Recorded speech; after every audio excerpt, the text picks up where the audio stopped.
It's time. No more need be said. Roll the ball out. Let's start the show.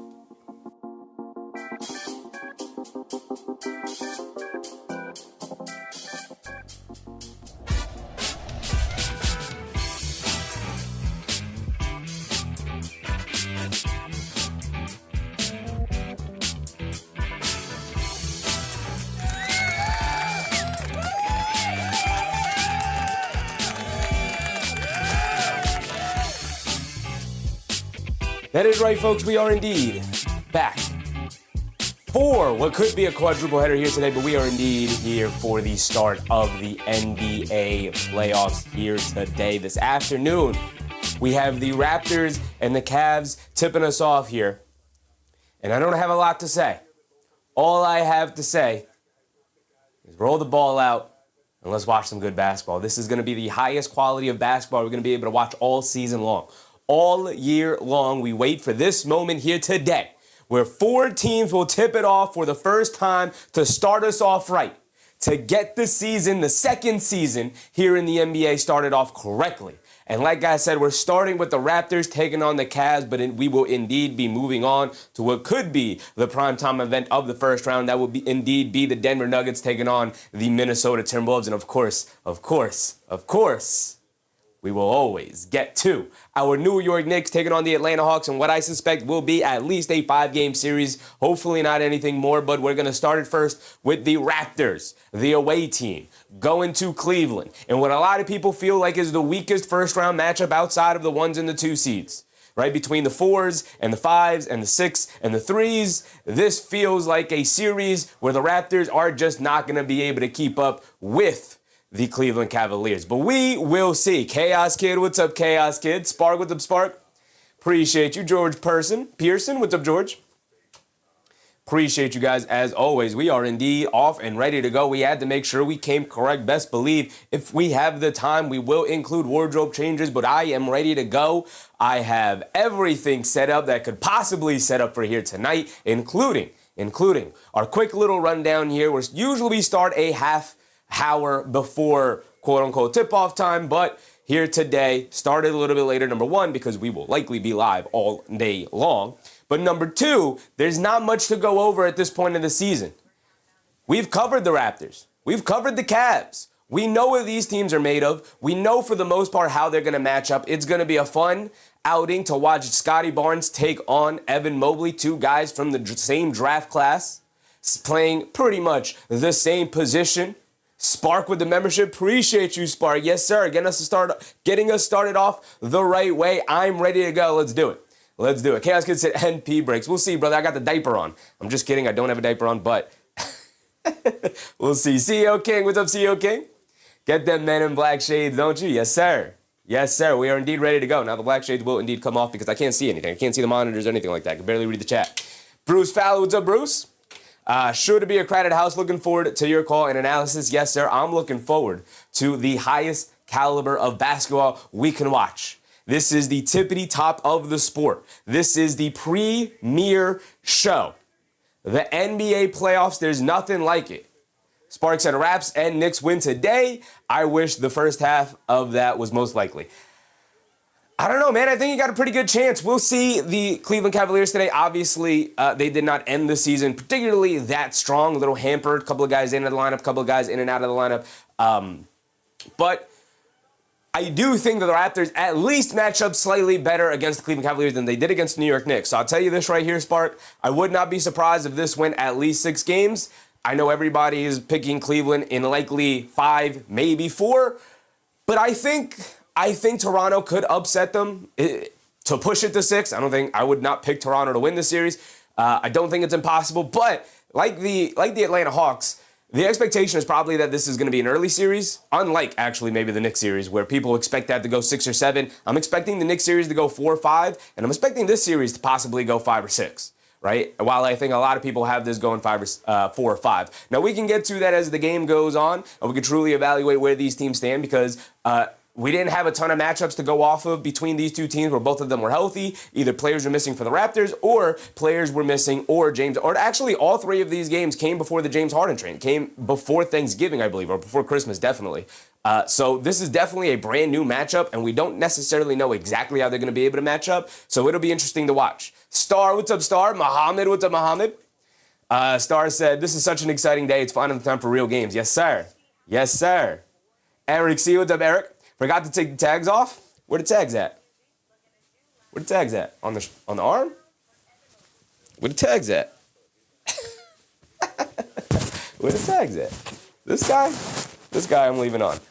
Athena, what's up, Athena? My Spurs aren't playing today. Just need some of my hate watches to be successful. And there's only one thing that feels better than a successful hate watch, Athena, and that is your team successfully winning. But with your team not playing today, the best you could hope for is definitely for a successful hate watch, and I love to see it. I love the energy, Athena. I love it. I love it. The sleeve? Where? Oh, this guy? I mean, this guy. I guess. There you go, there you go, there you go, there you go, there you go. Now, I did not get this jacket for the show today. This is not really the kind of jacket we would wear for the show, but we got this for the family event that we have tomorrow, which is why we can't do all 4 games tomorrow. But might as well break out the new jacket. Might as well. I literally pulled it out of the bag 10 minutes ago. Slimes Lifestyle, what's up, Slimes? Let's go, let's do it. Let's do it. We got a good game here today. Bruce, wardrobe malfunction. Please put that on the bingo card. No. Now, like I said, we're not going to go through every single player, every single rotation player in depth the way we normally do for the pregame rundowns here. As a matter of fact, we'll most likely, he said the color combo. Appreciate you, brother. Appreciate you. Really threw it together literally last minute. Last minute. We got a little spring outfit going on. Earth Mystery, what's up, Earth? Nice colors. Appreciate you. We had to come correct for the start of the playoffs, right? We had to come correct. So hopefully all 4 of these games come correct. Hopefully all 4 of them are very fun, entertaining, down-to-the-wire games. We don't want any blowouts. We saw blowouts last night. Both games not particularly close to end the play-in. Now real basketball starts. Now real competitive basketball starts. I want to see a close competitive matchup between all 4 of these teams. None of these are the 7-8, are the 1 or the 2 seeds going at it here today against the 7 or the 8 seeds. So I'm particularly excited to see what should be pretty even matchups all around here tonight. Fear the Deer, what's up, Fear the Deer? Playoff Harden today, Playoff Harden. We'll see if Playoff Harden inactivated. It's only the first round against a lesser opponent, so we'll see if Playoff Harden truly makes an appearance here tonight. It could be disastrous for Cleveland if he does. Michael Rogers, what's up, Michael?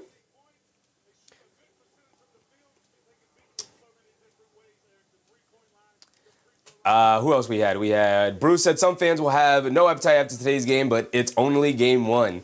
The series doesn't start until the home team loses, and of course, all we did was hold court. Yeah, absolutely. We're always primed and ready to go for the game 1 overreaction of a 7-game series, particularly between which should be pretty even teams all around. So I'm ready for it. I can't wait. MBM, what's up, MBM?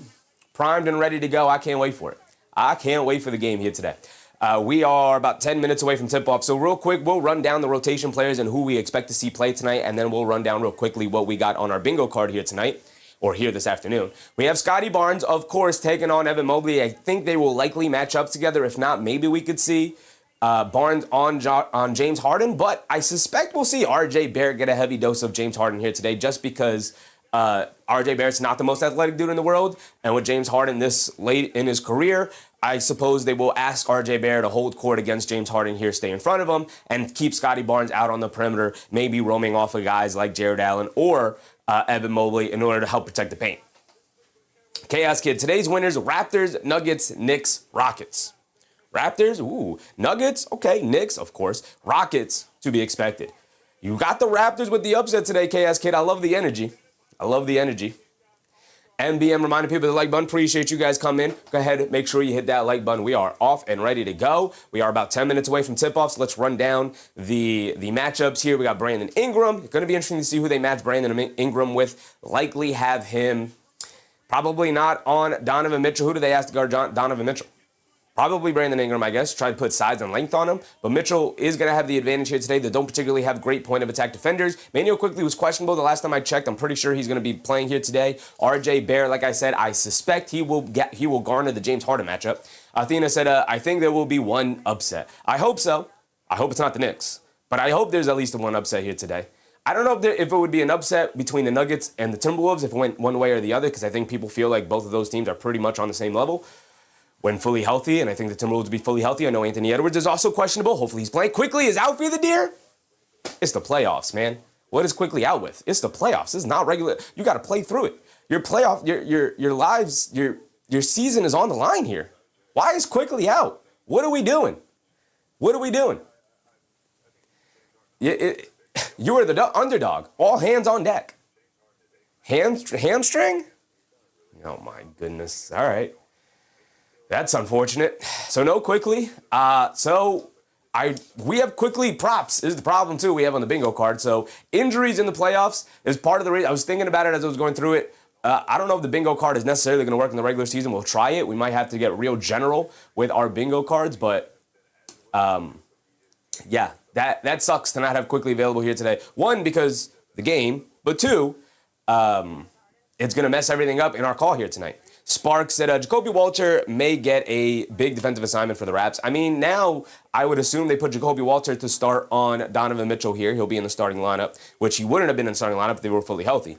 Maybe they start Jamal Shed. Who knows? We'll see. We'll see what the starting lineup is going to be like coming out. TT in the morning. What's up, TT? Nice suit. Appreciate you, brother. Appreciate you.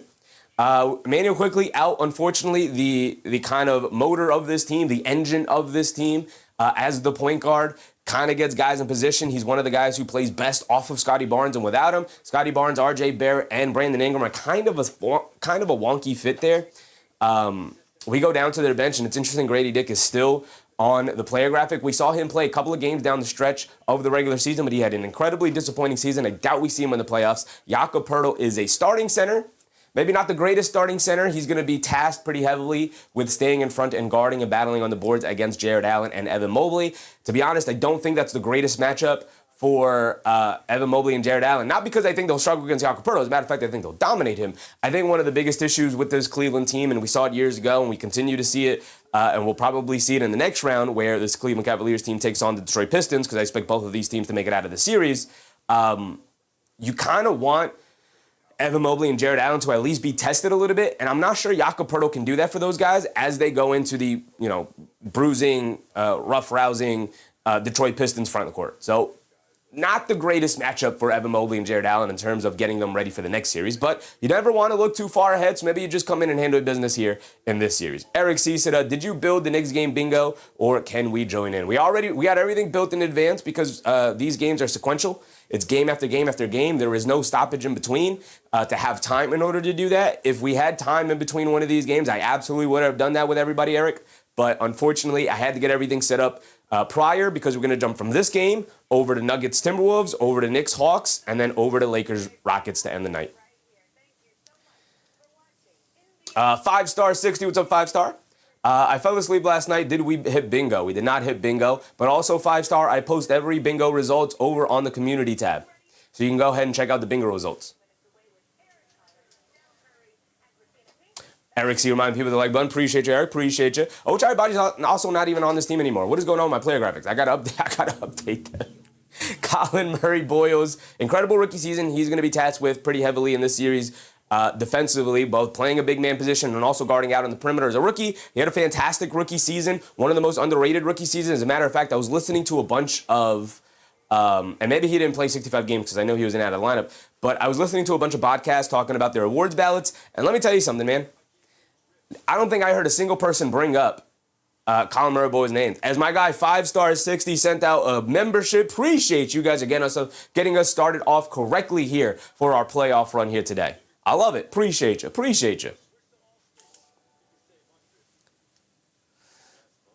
He gifted a membership, but it went right back to himself? That's hilarious. Appreciate you, 5-star. Hoping for a bingo? Me too. Star, watching Golden State last night took years off my life. I expect the same performance from the Lakers tonight. Possibly, which is why we might not possibly cover that game. We're definitely covering the first three here today. We'll see how we end up for the fourth game. TT said, don't stretch yourself too thin covering all these games, Sheffy. We can't have you passing out on stream. It would make for a good clip, I'll tell you that. Spark said, CMB will be big with Mamu. Bench needs to outplay the Cavs bench. For sure. The Cavs obviously have more talent coming off their bench with more shot makers. But a guy like Jacoby Walter, who will now, I assume, be inserted into the starting lineup, or Jamal Shed, but that's now another guy removed from their bench where they don't particularly have a good bench to begin with. And we'll see how they'll be able to manage here today with no Emmanuel quickly. Jacoby Walter is going to be hugely important for the Toronto Raptors today in terms of knocking down shots. As a matter of fact, so much so that I have Jacoby Walter player props on our bingo card. Right? I think I have him for made threes, I think. He's going to be incredibly important with his shot making because he's one of the few players who could actually stretch the court. And within the absence of Emmanuel quickly, Jacoby Walter is going to need to step up in that regard for sure. Spark said, I'm high on Jacoby. He can be clutch. He can be. I actually really like Jacoby Walter. I was really disappointed in the start of his season, but he got it going as the season went on. Talk about Jamal Shed, who I think will likely get the start here at point guard, although maybe they could lean into Jacoby Walter just because he's bigger, and I think against this Cavs team, you might want to start off bigger before you go to the bench where maybe Jamal Shed will match up better against Keon Ellis. But either way, either Jamal Shed or Jacoby Walter will be in the starting lineup. If you guys know, go ahead, throw it in the chat. Jamal Shed, either Shed or Walter will start, but Jamal Shed, a Mighty Mouse point guard, defensive-minded, can knock down a shot, but as you can see, did not shoot it particularly well this season as they wanted down their year. They're going to need him to knock down shots. They're going to need him to step up and play some of his best basketball of the season during this playoff run if they want any chance of beating the Cleveland Cavaliers. They're obviously the underdogs in this matchup, so they're going to need all hands on deck, and that's going to be including Jamal Shed, as well as including Mamu Kalashvili, who I think has kind of elevated himself as their sixth man. He's the best player off the bench. Well, when fully healthy, I could make the argument that it's Jacoby Walter, but Mamu Kalashvili has definitely been the most consistent since the start of the year. He comes in, he knocks down shots, he spreads the court. He's not the greatest big man in the world because he's not very big, 6'9". And in the absence of Jakob Poeltl, when he goes to the bench, it really shrinks the court for them. They really have to start knocking down perimeter shots and playing playing as fast as possible, which I don't think matches particularly well against this Cavs team, but we'll see. We'll see how they match up because, again, they haven't matched up since before Christmas of the regular season. That's obviously before the Harden trade, so it's going to be an interesting matchup to see how they pair here today. But Mamu Kalashvili, incredibly important off the bench. Rose said it very professional today. Love it. Appreciate you, Rose. Appreciate you. We had to come correct for the start of the playoffs. I can't wait. Let's get to the Cleveland Cavaliers quickly here before we get to our bingo card. And then obviously the tip-off, Donovan Mitchell, the star of the show, the best player on the court in this series.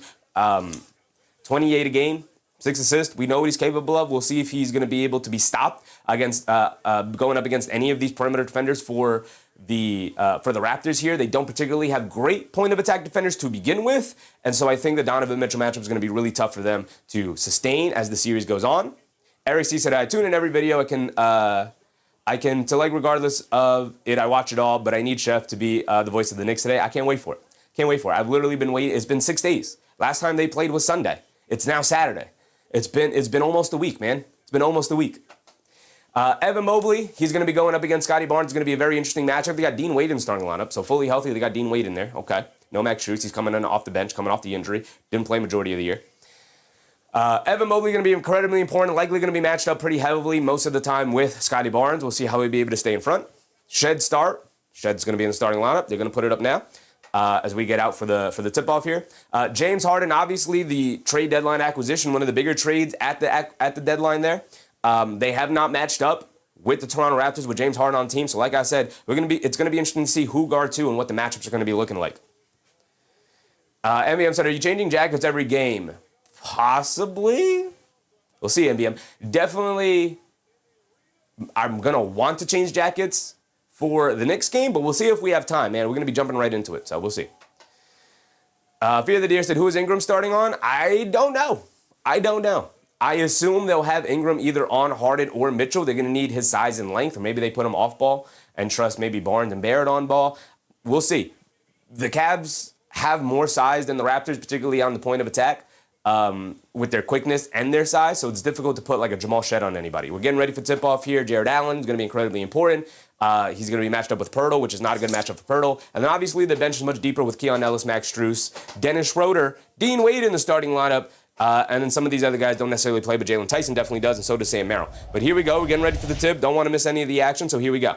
Here's our bingo card. We'll go through it as the night goes on. The Cleveland Cavaliers win the tip, and we're off and running to start our first game of the playoffs, baby. Also, let's turn the volume just a smidge, right? We got to get the energy up. Mobley has it up top, being guarded by Barnes. Tries to get it down low to Jared Allen, out of bounds. Mucking it up down there. Jakob Poeltl. Who else was down there? It looks like Jamal Shead was also down there. Either way, here comes Shead and the Toronto Raptors after causing the turnover. Gets it over to Poeltl on the left side of the court. Poeltl up top to Barnes. Gets it over to Ingram. Ingram being guarded by Dean Wade. Ingram coming to his left off the Poeltl screen. Mid-range pull-up jumper. Can't get it to go. Mobley skies for the rebound. Here comes James Harden. Harden bringing it down the other way. Lobs it over the top to Jared Allen. Catches in the paint. Kicks it out to Donovan Mitchell, being guarded by Barrett just like I thought he would. Barrett guarding Mitchell in the left corner. Mitchell, rhythm dribble, step back three over Barrett. Can't get it to go. Rebound by Ingram. Gets it out to Barnes. Barnes and the Raptors off and running. Barnes up top, picked up by Dean Wade. Barnes in and out dribble. Crossing over to his left. Spins to his right. Down the lane. Offensive foul on Scottie Barnes. Using the off arm to disengage Dean Wade there as he drove to the basket. Star said, James, sometimes he does, sometimes he doesn't. Harden. Yep, pretty much.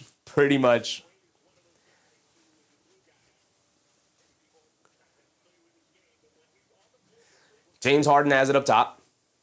Gets it over to Jared Allen. Hands it off to Harden. Harden coming to his left down the lane. Throws the lob. Jared Allen, two-handed throw down for the first basket of the night. There we go. The Cleveland Cavaliers get us started off right with a lob. Here come the Raptors looking for an answer. Barnes has it up top. Coming to his left. Barnes now coming to his right. Hands it off to Shead. Coming to his left. Steps back, being guarded by Mobley. He's got space. Instead, lobs it down low to Barnes, high post, right wing, being guarded by Harden. Inside the Barrett, cut back door. Donovan Mitchell just completely fell asleep. And R.J. Barrett caught him lacking and cut back door on him. Gets the easy layup. Nice delivery and pass from Scottie Barnes there. Here come the Cavs. Harden bringing it down. Calling out a little bit of a set. He's being guarded by R.J. Barrett. They have Jamal Shead on Donovan Mitchell. Jakob Poeltl on Allen. Harden coming to his right, slips it to Jared Allen, and he throws down a big one-handed hammer on the roll to the rim. There you go. And the pick and roll between Harden and Jared Allen already off and running here to start the game. Jamal Shead coming to his right, leaves it off for Ingram. Ingram coming to his left, kicks it back out to Shead. Shead up top. They swing it over to Barnes. Barnes on the left wing.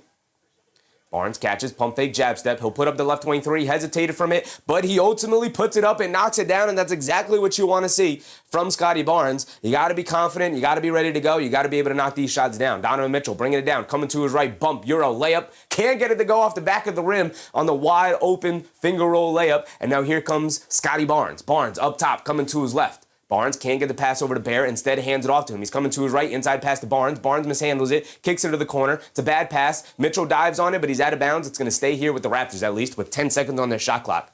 9:24 to go. Lana Motors said, Chevy, the hardest working man in the streaming business. There's other people, I think, trying to do.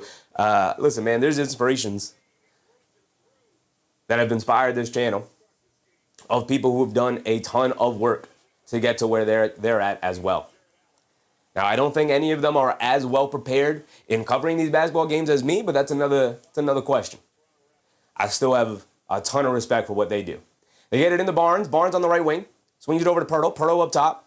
Back to Barnes. Barnes just hit one from three. Mobley comes out to contest this one, but it does not matter. Scottie Barnes gets 2 threes in a row. And it's a great start to the series for Scottie Barnes, confidently knocking down perimeter shots.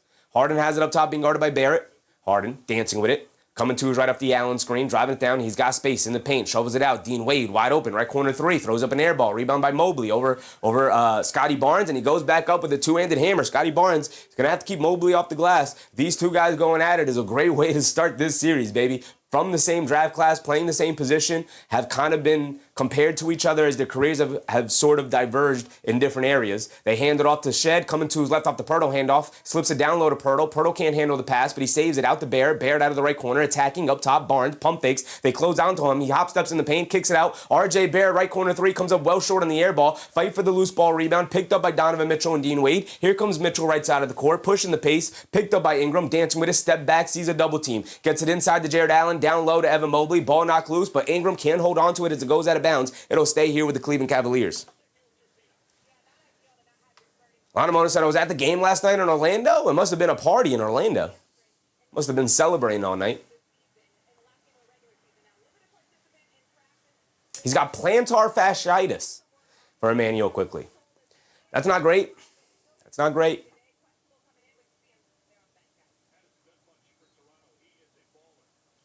Harden will inbound it.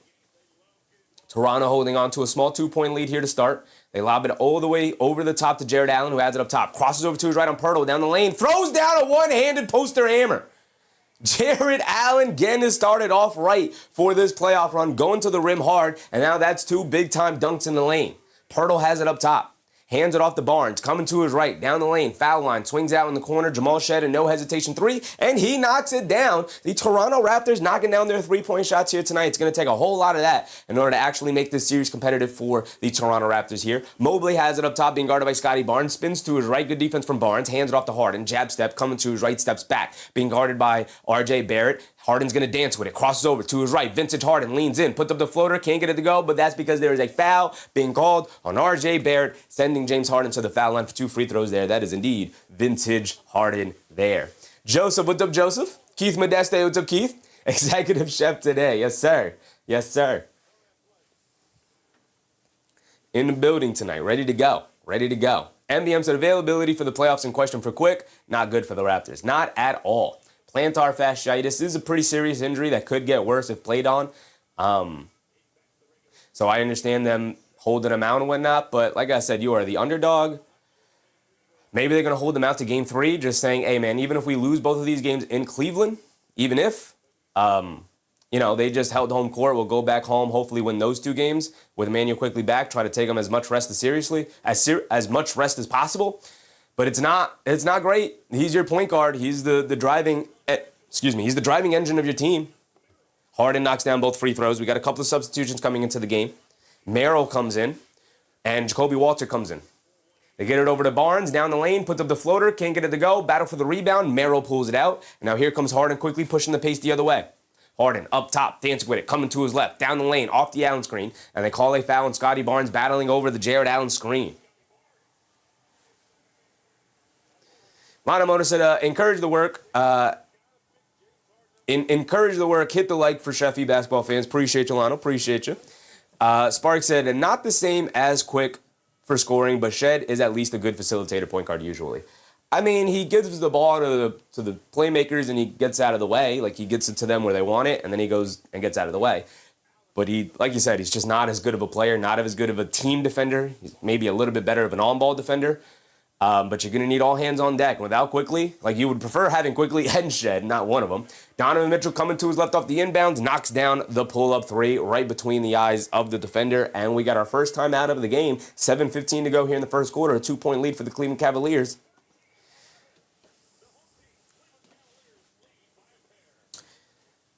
RJ Barrett with 2. They subbed out Barnes, who's now out of the game, who scored majority of their other points as well. And as far as the Cleveland side, Mitchell just knocked down that 3. Harden has 2 from the foul line. So vintage Harden, vintage Mitchell so far. Ian Parkin, tudo bien? It's Rich, by the way. What's up, Rich? Nice, Sue. Appreciate you, brother. Appreciate you. We are primed and ready to go, man. Playoffs have started. We got to come correct. MBM said, Quick brought that deep shooting. Spreads the floor, triple threat loss, my opinion. It's a huge loss. I mean, he's their starting point guard. Any team that loses their starting point guard, no matter if he's the best player or the 5th best player on your team, he is the point guard is usually the driving engine of the team, unless you have like a dynamic playmaking player like a Luka or, well, Shea's a point guard, like a Luka or a LeBron, or a Kawhi or any of these kind of like ball handling playmaking wings. Kawhi a little less so, but that just tells you how rare these kind of players are, unless you have one of those guys, which kind of tells you majority of these teams really, fundamentally, really need their point guard.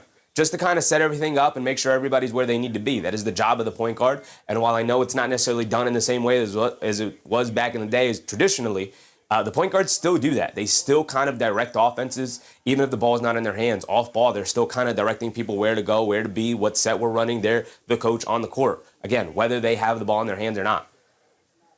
Tiz Blocker, what's up, Tiz? He just hit his first shot from 3.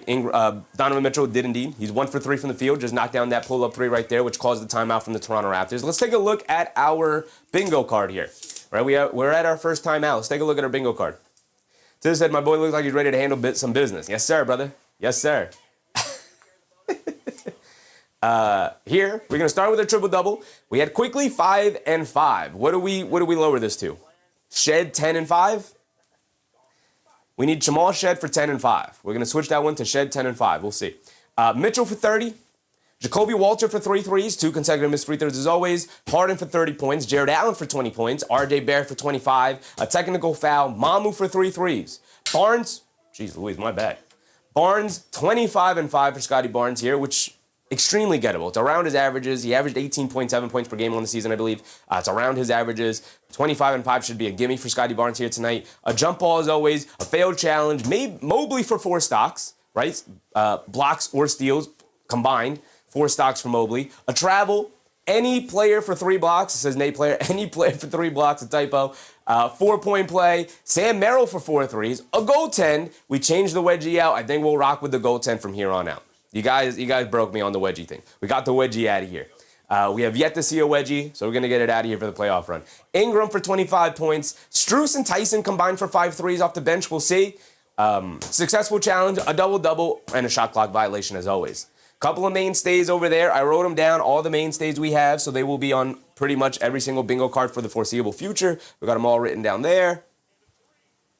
So we'll make sure we got them going. Kiana Bryan, what's up, Kiana? Zion, what's up, Zion? Do you think the Cavs will win? Yeah, I think they're supposed to win. Joseph Taylor, what's up, Joseph? Especially the Raptors without Emmanuel Quickley is tough. It's extremely tough. Here comes Jamal Shed bringing it down. Max Strus comes into the game for the first time for the Cleveland Cavaliers. Shed gets it over to Ingram, who has it up top.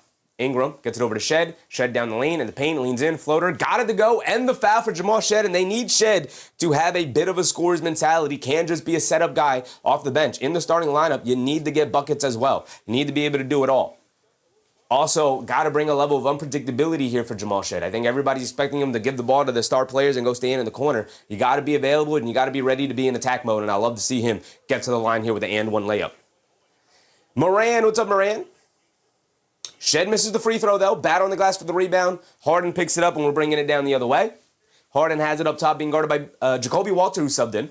Harden coming to his right, off the Allen screen, leans in, down the lane, in the paint, throws up the floater, got it to go down for James Harden. Vintage Harden. You don't know if it's a floater or if it's a lob pass, and he got the floater to go down right over the outstretched hands of Jakob Poeltl there. 15-13, Ingram down the lane, kicks it out to Jacoby Walter. He pump fakes, drives past Harden in the lane, scoop layup. Got it to go for Jacoby Walter. Extremely nice drive past Harden and a beautiful finish over Jared Allen.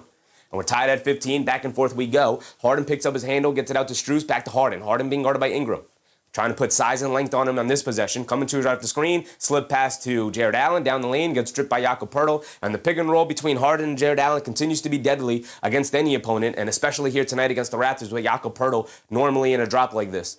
James Harden has killed him with the pocket passes to Jared Allen rolling to the rim. This time he walks him down to about the foul line and then knocks down the floater. Now he throws the slip pass to Jared Allen, but Jakob Poeltl recovers quickly enough to knock the ball out of his hands. Sam Merrill on the left wing hands it off to Jared Allen. Jared Allen up top being guarded by Poeltl. They get it back over to Harden. They call the offensive foul off ball. Looks like it's going to be on James Harden. The ball is going to go back to the Raptors. Harden can't believe it. Salvador Chavez, what's up, Salvador? MBM said, Cavs better show some separation or the Raptors might think they can win. I think the Raptors matchup okay. It's not the greatest matchup for them, but I don't think any of these matchups would be the greatest matchup for them here in the East. I think they're the weakest Eastern Conference playoff team outside of the play-in, as Merrill ties up Shed, but Shed able to rip it away, gets it over to Poeltl. Poeltl has it up top. He's got nowhere to go. Fakes the handoff, keeps it, driving it down, spins, ball knocked out of his hands, picks it back up, kicks it out to Murray Boyles, attacking to his left, shot clock winding down, tries to dump it down low to Poeltl. Right through his fingertips. He was not prepared for it. Too hot of a pass from Colin Murray Boyles. It goes out of bounds. Ball back to the Cavs here. It was a shot clock violation, by the way. It didn't go out of bounds. It was a shot clock violation. So remind me to update our bingo card as we get to it next. Timeout break. Harden bringing it down. Being guarded by Shed. Harden up top. Quick crossover to his right. Down the lane. Leans in. Kicks it to the corner. Dean Wade ran off the line by Murray Boyles in the paint, gets caught in the air, leaves it off. Merrill, great movement, left wing three, can't get it to go. Murray Boyles the rebound, gets it over to Ingram. Ingram pushing it down the other way, has it on the right wing, picked up by Dean Wade. Ingram dancing with it, coming to his right, spinning to his left, down the lane in the paint, goes to the rim, hangs in the air, layup, can't get it to go, but a foul on Jared Allen will send Ingram to the foul line for 2. And you're going to need to be aggressive, right? You can't, in the playoffs, particularly settle all the time for these fall-away jump shots. You're going to need to mix it up with some fall-away jump shots, some attacking to the rim, getting yourself to the foul line, some finishing through contact. They're not always going to give you the foul, some knocking down the perimeter shots for teams to close out to you. It's going to be all of it. You're going to need all of it. You need a well-rounded performance here from everybody involved. Ron Tardiv, what's up, Ron? Marcus Miller, what's up, Marcus? What's going on? Do you think that the New York Knicks stand a chance against the Celtics? What do you say, or better still, what do you see? I think that the Knicks Celtics are a very evenly matched team for the most part. Maybe slight advantage to the New York Knicks. I don't think the Celtics team's as good as they were last year. I know a lot's been made of the season that they had, and now people feel like, oh yeah, well, the Celtics are the favorite coming out of the East this year. I don't necessarily agree. Celtics are an incredible team. They could make the finals run, but I don't think they're levitating over everybody else. I think it's going to be an incredibly close, hard-fought series, and obviously the Celtics are going into that series with a chip on their shoulder because they lost to the Knicks last year. But of course, both sides have to get out of the first-round matchups first. Harden has it up top, stops pump fake. Ingram knocked down both free throws, by the way. Strus gets it back up top to Harden. Harden coming to his left off a Jalen Tyson screen. Mamu College-Vili, who just subbed in, is now switched on to Harden. Harden's going to look to isolate, dancing with it. Crossing over, step back, right wing three, James Harden. Got it to go, vintage Harden in full effect here tonight. He's leaning in, drawing those fouls. He's running a beautiful pick and roll game with Jared Allen. Now he's knocking down the step back three. They hand it off to Ingram. Ingram swings it out to Shed, a left wing three for Jamal Shed. He can't get it to go off the back of the rim. Rebound by Max Strus, and Strus will push it the other way. Gets it over to Merrill. It's a bad pass right down to his legs, and it goes out of bounds. Ball back to the Raptors. Fear the Deer said, can you do the shot clock before Allen shoots? We'll get to it. We'll get to it in the next dead ball. You just got to remind me. 4:30 to go. Raptors bringing the ball down. And it's an off-ball foul, I believe, on Tyson. Holding on to Ingram there. Joseph said, I told you Harden's going to have his games. Playing well. Delu Marie. What's up, Delu Marie?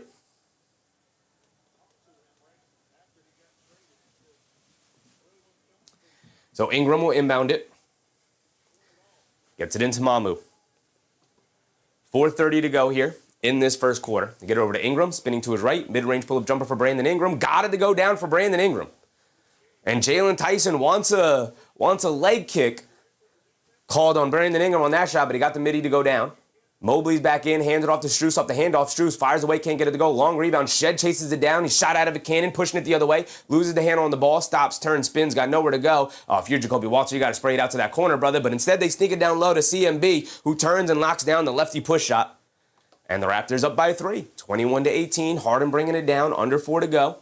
Harden up top, coming to his right off a high screen from Tyson. Bump Euro down the lane, puts up the floater, can't get it to go. Battle for the loose ball, rebound picked up by Mamu College-Vili. Harden hit the floor hard, still on the floor. It's a 5-on-4 situation for the Raptors. Ingram telling him, go, go, go, spread it out. They kick it out. Jacoby Walter, left wing three, can't get it to go. Battle for the rebound, knocked out of the air. Mamu College-Vili picks it up over to Ingram on the relocation. He can't get the three to go. Battle for the rebound again and knocked out of bounds by Colin Murray-Boyles. In a 5-on-4 situation, you don't settle for a contested left wing three off of one pass. You continue to push to move your offense, move yourselves, and attack the rim.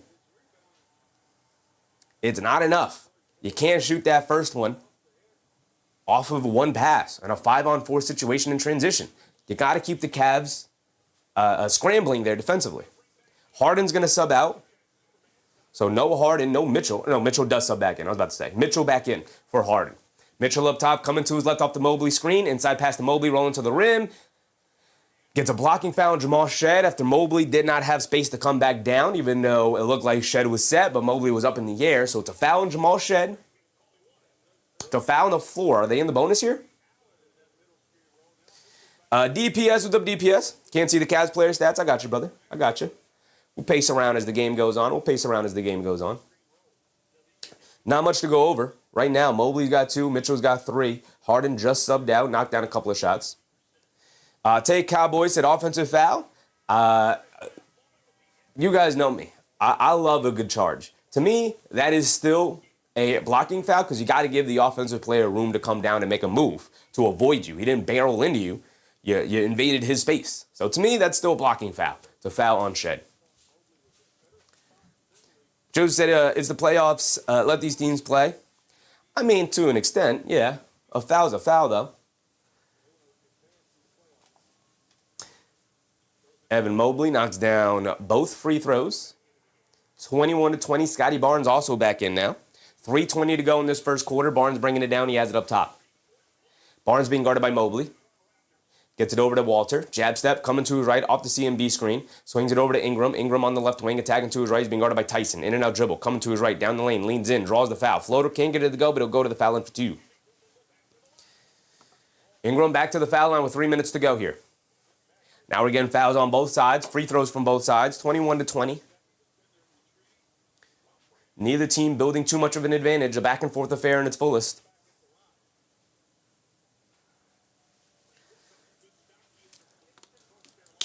Brandon Ingram misses his first free throw. He's got another one coming. Tay Cowboy said Ingram has the refs in his back pocket. Dude stays at the line. Listen, there are certain guys in the NBA who just know how to get to the foul line. And their body type and their body composition allows them to bounce off of guys and make it look like the other guys really bumped them off their path. As Ingram does at least knock down the second free throw. 22-20. 3 minutes to go. Strus has it up top, gets it over to Mobley. Mobley being guarded by CMB. Hands it off to Mitchell. Mitchell switched on by Murray Boyles. Driving to his right in the paint, kicks it out. Merrill, right corner 3 in the relocation. Too strong, can't get it to go. Battle for the rebound, knocked out of bounds. Strus was in the vicinity. It's all for the Cavs. Ball back to the Raptors. And we're going to get another timeout here. NBM said both teams shooting terrible. Yeah, I mean, the Raptors are not a good three-point shooting team. The Cleveland Cavaliers have the shooters in order to get hot from 3. We'll see if that does indeed happen here today. But they could also, they're also very streaky from three-point range. I mean, Tyson over 40, Merrill around 40, Strus a 40% three-point shooter. You have Harden, you have Mitchell who can knock down tough contested shots, particularly off the dribble.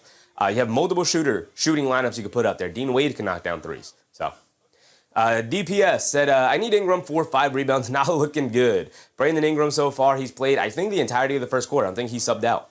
5 points, a rebound, 2 assists. I mean, all it takes is one possession where he picked up 2 or 3 rebounds, and you're right back into a DPS. I think you're good. We'll see how the game plays out. Obviously, we'll wait until the game continues to go on before we break down the box score and everything. Joe said, sometimes when a defensive player commits a foul, I see them call for an offensive foul because of what the body hits look like, to your point. Yeah, I mean, to that point, great point. The off-arm usage of offensive players in the NBA has just hit a premium, particularly this season, but over the past couple of years, it is absolutely ridiculous. Absolutely ridiculous what offensive players get away with using the off-arm. It is crazy. Crazy. SGA is the biggest culprit of it. He almost never fully extends the off arm, right? When he's driving down, if he's a righty, he's got the ball in his right hands. He almost never does this, which is almost always an offensive foul if the official can see you extend the arm fully. But oftentimes he'll just hit you with one of these, which knocks you off your path, which is an offensive foul that referees just don't call, unfortunately. Chico Sepulti, what's up, Chico? Nice jacket, my man. Aloha as always. Appreciate you, Chico. Appreciate you. Robespierre, what's up, Robespierre? Raptors should acquire Zion and Lonzo and then rename Toronto the Pelicans. DPS at RJ Barrett is definitely getting 25 points. We'll see. We'll see. He has 2 points so far here tonight. It's not been a very high-scoring first quarter, but he also hasn't really seen the ball in his hands too often here because obviously they're playing mostly through Ingram and Barnes when they've been on the court to start the game together. So we'll see, especially start of the second quarter with RJ out there with a little bit of a bench unit, see what he can do. MBM said this is Sheffy's Dapper Dan edition. Yes, sir. Yes, sir. RJ for 25. We're going to replace quickly with 15, 5, and 5. With Jamal Shed, 10 and 5. We could probably update as the night goes on. But also, do we have that pulled up? We do have that pulled up. It's up here. Come down here. Come down here. There we go. We'll update it when we need it. Right now we don't. Oh, no, we do. We have shot clock violation. See, you guys didn't remind me. I asked you to remind me and you guys didn't. See if we can do it real quick because we're getting back to the game here. We had a shot clock violation. If you guys see anything else that happened here tonight, remind me to update the bingo card as the night goes on. Well, let's update it. We did have a shot clock violation.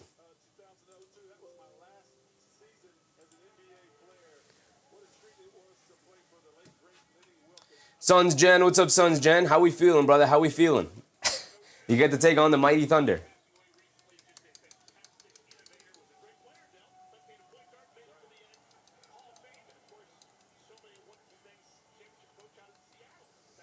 Alex Jude. What's up, Alex? Mobley, 4 stocks. Mobley for 4 stocks. Former Defensive Player of the Year. Can he at least get me 4 stocks? 2 steals, 2 blocks, 3 blocks, 1 steal, 3 steals, a block. Literally, get me something, brother. Colin Murray-Boyles lobs it over the top to Brandon Ingram. Right wing, high post, being guarded by Tyson, backing him down. Backing him down, leans in. They show a double team, stop, turn, spin, pump fake, leans in, puts up the fall away jumper. Got it to go down for Brandon Ingram. Tyson just not tall enough. Few players are tall or long enough to contest that Brandon Ingram fall away midi jumper. Mitchell quickly rushing down the other end, gets it over to Strus. Pass fake. Murray-Boyles flying in the air. Strus down the lane, throws up the floater. Got it to go down for Max Strus. And back and forth, these two teams continue to go. Back and forth, they continue to go. A little over 2 minutes to go here in the first quarter. Scottie Barnes up top, over to Murray-Boyles. He's going to attack Mobley down the lane, leans in, loses the handle, picks it back up, kicks it out to Barnes up top. Barnes will fire up the 3. Got it to go down. Scottie Barnes 3 for 3 from three-point range. My goodness. What a start from the perimeter for Scottie Barnes. Suns Gen said, good to see a few more Suns games. Absolutely. Season doesn't end yet, and that's always fun. Mitchell dancing with it against Barrett. Down the lane, scoop layup, draws the foul, and that's 2 fouls on RJ Barrett in this first quarter.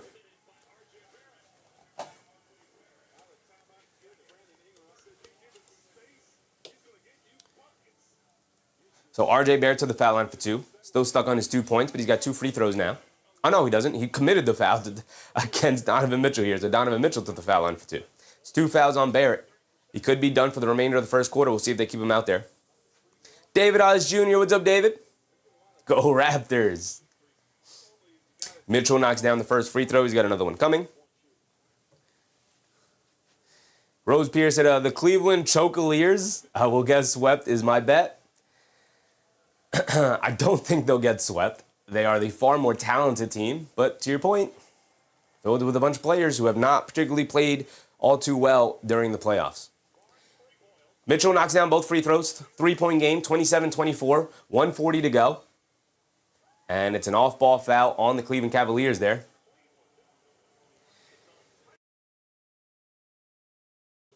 It's on Tyson. Is that 3 on Tyson, they just said? That's the 3rd foul on Jalen Tyson. Wow.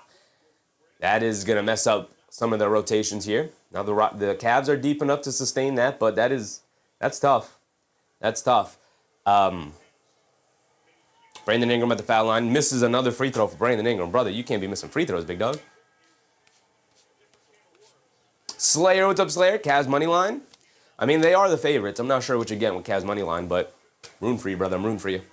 Lana Mona said Raptors may steal one from the Cavs. They could. Listen, there's no Emmanuel Quickley tonight for the Toronto Raptors, which a team that was already the underdog at a deficit talent-wise is now even more at a deficit talent-wise against this Cleveland Cavaliers team. So Brandon Ingram misses both free throws. Fight for the loose ball. Merrill picks it up and gets fouled by Mamu Kalashvili. That's 2 consecutive missed free throws, by the way, for our bingo card.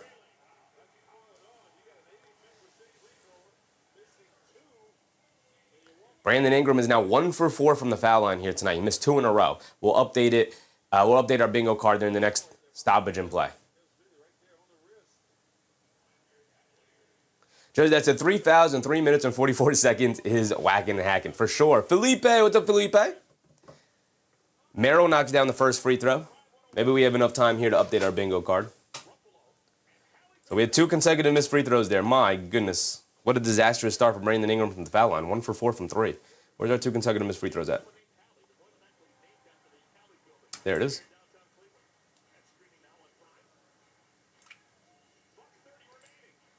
$1:30 to go. They get it over to Ingram. Attacking to his left. Pulls it back out. Spinning. Stopping. Turning. Spinning. Pulls it all the way back out. Being guarded by Wade. Down the lane. Leans in. Inside the Murray-Boyles. Layup. Got it to go. Nice finish for Colin Murray-Boyles there on the left side of the rim to avoid the shot blockers chasing him down. It is 29-26 as Merrill knocked down both free throws, and then Merrill picks up a foul, rushing it down the other end. David Osh Jr. said, how nice it'd be for the Raptors and Magic to upset in the first round. That'd be a pretty crazy first round here in the East Coast. If 2 of the top 4 teams went down in upsets to, I think, what people would feel like very inferior teams in the Magic and the Raptors here. Be pretty crazy. Merrill knocks down the first free throw. He's got another one coming. Joe said, whose stadium are they playing in? We are in Cleveland, brother. We are in Cleveland. Cleveland, Ohio here.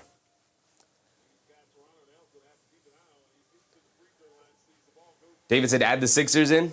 Could also add the Sixers in. Merrill knocks down both free throws. Here comes Jamal Shead. A little over a minute to go. Shead has it up top, being guarded by Merrill. Jamal Shead gets it over to Ingram, being guarded by Wade. Coming to his left off the Murray Boyle screen, driving to his left, step back, fall away jumper for Brandon Ingram. Got it to go down, and look, he's got a go-to shot here. He's got a go-to shot. And if you have that, you got a chance. Donovan Mitchell dancing with it. Step back, pull up right wing three. Got it to go down. Speaking of a go-to shot, Donovan Mitchell's go-to shot is pretty much anywhere on the court. Here comes Jamal Shead pushing it the other way. Coming to right off a CMB screen. Down the lane, pump fake, leans in, floater, off the back rim, rebound to Merrill. Battle for the rebound. He's able to keep it alive, and he gets it over to Mobley. Mobley bringing it down the other way. Mobley leaves it off for Strus. Strus up top, attacking to his right, putting his head down, attacking in the lane. Scoop layup, got to go down for Max Strus. He said, I'm not just a three-point shooter, 33-31 now. 24 seconds to go. Shead brings it down. Jamal Shead has it up top. Brandon Ingram, by the way, has played the entirety of this first quarter. Jamal Shead up top, 33-31. Jamal Shead will wind down as much time as possible. It's about a 1 second difference between game clock and shot clock. Coming to his left, down the lane, tried to sneak it inside the Mamukelashvili. A bad decision, gets picked off easily by Donovan Mitchell. Bullet pass inside to Max Strus, and he got the layup at the buzzer. What a pass from Donovan Mitchell. Max Strus is beating him down the court. The Raptors not hustling back, thinking Donovan Mitchell was going to dribble the ball down and then heave up a half-court shot. More than enough time, and a beautiful bullet pass. Pinpoint targeted by Donovan Mitchell there to hit Max Strus in stride for him to easily just catch, turn, and throw it up into the basket, and he got it to go down just as the buzzer expired.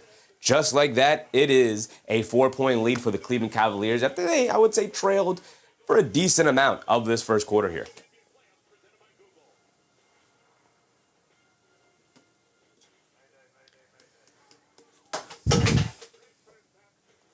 Joe said, LaMelo Ball with the karma for tripping Bam. Basketball gods don't play, man. The basketball gods don't play.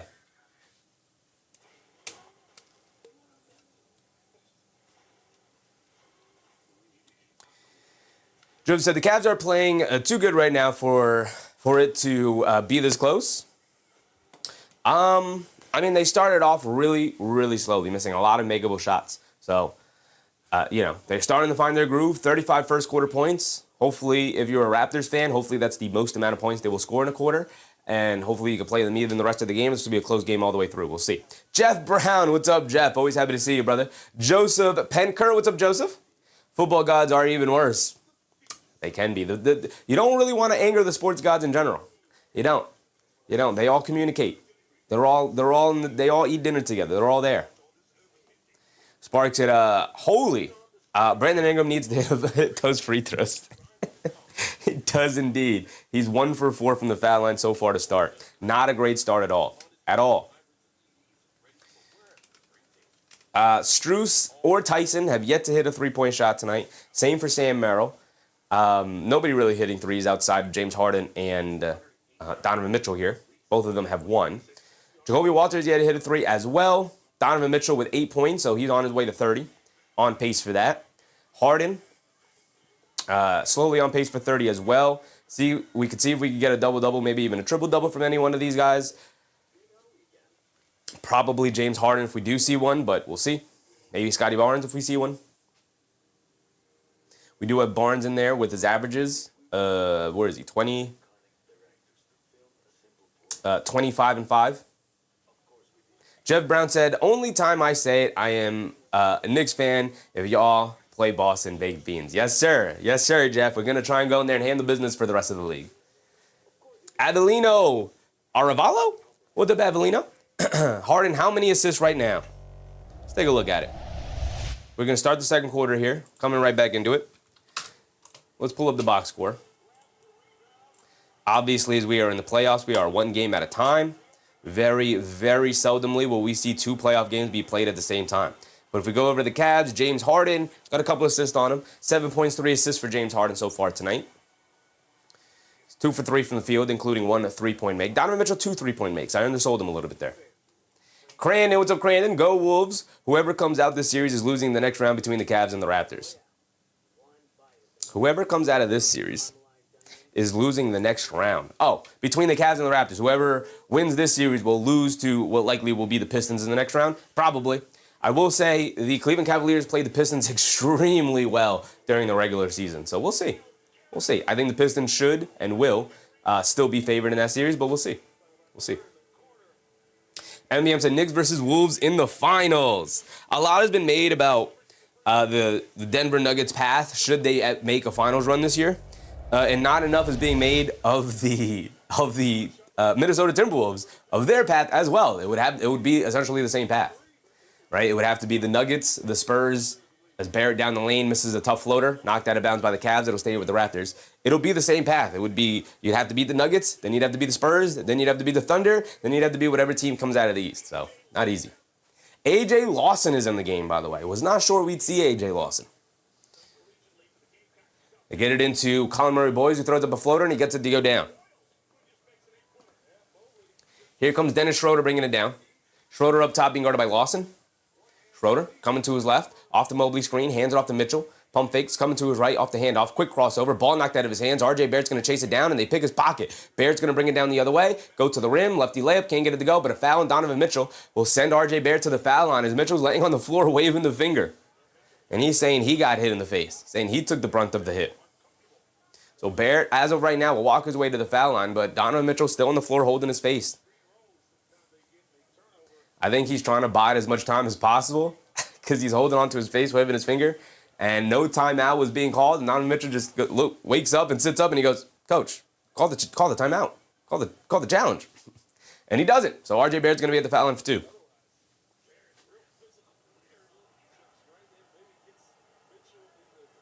David Osh Jr. said, "Cup rematch, Spurs Knicks finals." Yes, sir.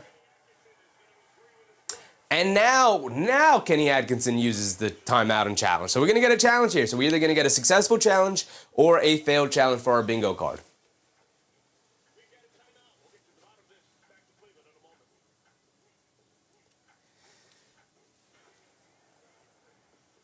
David R. Jr. said, "Cup rematch, Spurs Knicks finals." I would love it. I would love it.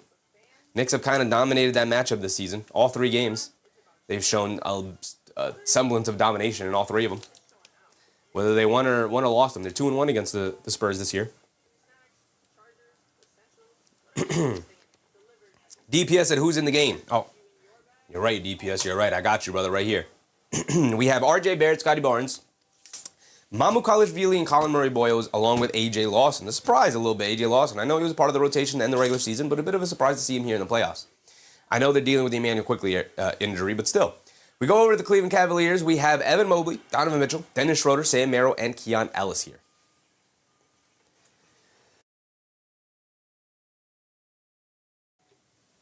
MBM said a rematch would be amazing. It would fill so many old heads' hearts to be like, we finally got our run back and we finally got some semblance of revenge if the Knicks managed to make the finals, played the Spurs, and beat them. My goodness. Zarald? What's up, Zarald? Or Zara? What's up, Zara? Can you just show the game? I wish I could, brother. If I could, I would. Reggie Pugh. What's up, Reggie? How do you 7 feet and get no rebounds, Jared Allen? Not a ton of rebounds available, to be honest. And a lot of threes by the Toronto Raptors. A lot of jump shots, not a lot of shots in the paint, so it's a lot of long rebounds. Sons Jen said, I took all the acting and marvel... I took all the acting a marvel at how Jalen Green deserved a flop technical last night. I look at all the acting and marvel at how Jalen Green deserved the flopping technicals last night. Was Jalen Green flopping around last night? I feel like I don't remember that. DPS said RJ Barrett can't go off for 2 points. No, they're gonna need more from Barrett for sure. David said, Big Mitch, better leave them damn snakes alone. It's a little garden snake. Garden snakes don't do anything to you, brother. Garden snakes don't do anything to you. La Marie Dunn. Allen is selling. Jared Allen. I mean, He's got 2 big hammers in the paint. He's doing his job. I don't think he's selling at all. I think Jared Allen's actually been really good so far here tonight. Alex Jude. Green was on fire. Could not miss. Could not miss. Warriors had no answers for him. Tiz Block has said, Sam Merrill 2 threes. What do you think? I mean, I have Sam Merrill up here for 4 threes, so I hope. I hope he can lock down at least 2. LaMarie said rebounds? Yeah, but like I said earlier, there's a lot of perimeter shots being taken by the Raptors because the Cavs are doing a good job of keeping them out of the paint. And so the rebounds are long. So in that scenario, the big's job is to box out and allow the guards and the wings to secure those rebounds.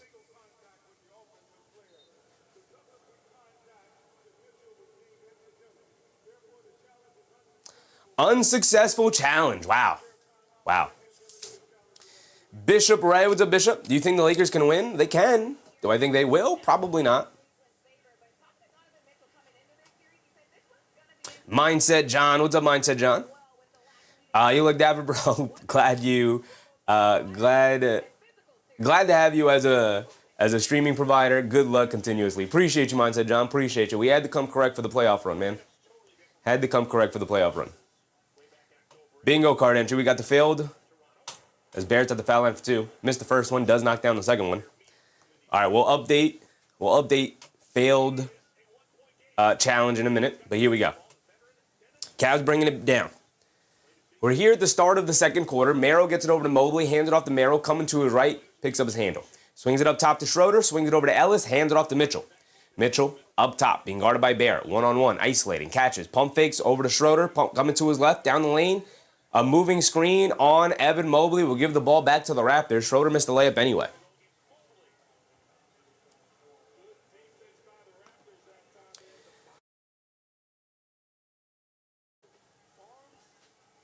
(35-34) here. That is a moving Gortat screen that Evan Mobley got hit with there. Trapped in the 90s. What's up, Trapped in the 90s? We're finally over a minute into the second quarter here. A lot of fouls being thrown around here. They get it into Scottie Barnes in the post, being guarded by Ellis. Now they get it over to Colin Murray-Boyles. Back to Barnes. Barnes, left wing, being guarded by Mobley. Attacking to his left, trying to muscle his way in the paint. Reverse layup, can't get it to go down. Good defense from Mobley. Rebound to Ellis. Here comes Dennis Schroeder pushing it the other way. Schroeder dancing with it. Crosses over to his right, down the lane against Colin Murray-Boyles. Wild scoop layup, can't get it to go. And Murray-Boyles can't hold on to the rebound. It was him and Mamu College kind of colliding for that rebound. And it goes out of bounds off of the Raptors. You got to secure those, especially since Schroeder hit the floor. Still Marte, what's up, Still? Lakers going to win. We're at home. We'll see. No Luka Doncic, no Austin Reeves is asking a lot of 41-year-old LeBron James. They get it into Evan Mobley up top, being guarded by Mamu College coming to his left. Pulling it out. Now coming to his right. Crossing over to his left. Gets it over to Mitchell. Mitchell, one dribble, pull up 3 off the handoff. Got it to go down. Donovan Mitchell, his 3rd made 3 of the night. Did I give them 1 more point than they deserve? They got 38 points right now. My score was slightly off. Oh, I gave 1 point to the wrong side. My bad. 38-34. Barrett down the lane, throws it away. He had no outlet passes, and here comes Keon Ellis after playing the passing lane, hands it off to Mitchell. Mitchell splits a double team. Euros down the lane. Wild reverse layup. Can't get it to go. Looked like he maybe lost a handle on it. Or Colin Murray-Boyles got a piece of it. Either way, here come the Raptors. RJ Barrett has it up top. Tries to get it down low. Ball knocked out of the air. Barrett picks it up. RJ Barrett's got nowhere to go, so instead he gets it over to Scottie Barnes. Scottie Barnes up top being guarded by Sam Merrill. Barnes directing traffic. Coming to his left. Spinning to his right. Dancing with it in the mid-post. Stop. Turn. Spin. Sees a double team and gets fouled by Dennis Schroeder. And Dennis Schroeder, a bit of a disaster since coming into the game. Have not been a fan of Dennis Schroeder since coming over to the Cavs. Ken Robinson. What's up, Ken? You have the score wrong? I got you, brother. I got you. We updated it. I did have the score wrong. I gave 1 point to the wrong side. That's what happened. 38-34. It's a 4-point game. Marte said, look what LeBron did in the last 3 games. The stats, I've seen it, brother. That is still LeBron James, but can LeBron James beat a good Rockets team 4 games out of 7? Probably not. I wouldn't put anything past them, but I'm definitely not betting on it. Here comes James Harden bringing it down off the missed floater from Scottie Barnes. Get over to Mitchell, dance with it against Lawson. Lawson hits the floor, a step back 3. It does not matter. They call the offensive foul on Donovan Mitchell there. They hit him with the off-arm shove. We were just talking about that off-arm shove. Corp X, what's up, Corp? Adam Silver has paid the refs to throw the game for LeBron. The longer the Lakers are around, the more money the league. The league has made more than enough money without LeBron James this season. He missed the first quarter of the season, and the league was perfectly fine without him, brother. The league does not care. They're more upset that Luka Doncic is not available for the playoff run than they are with LeBron in it. AJ Lawson with the left corner three, can't get it to go, and it's a loose ball foul on the Cavs trying to keep Jakob Poeltl off the glass. That's 2 fouls on Mobley, 2 fouls on Mitchell.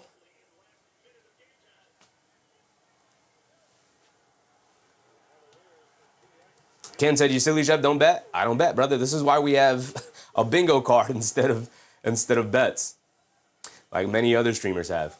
They get it over to Barrett on the left wing, being guarded by Ellis. Jab step, coming to his right, off the Poeltl screen, down the lane, leans in the paint, throws up the floater. RJ Barrett got it to go down. There you go, RJ. Your team's going to need you to perform here tonight. He got that floater to go down. It's a 2-point game, 38-36. Under 9 to go in this second quarter. Mitchell up top, dancing around a Mobley screen, being guarded by Lawson. In and out, coming to his right, and gets fouled by AJ Lawson. It's a foul on the floor, no shot attempt.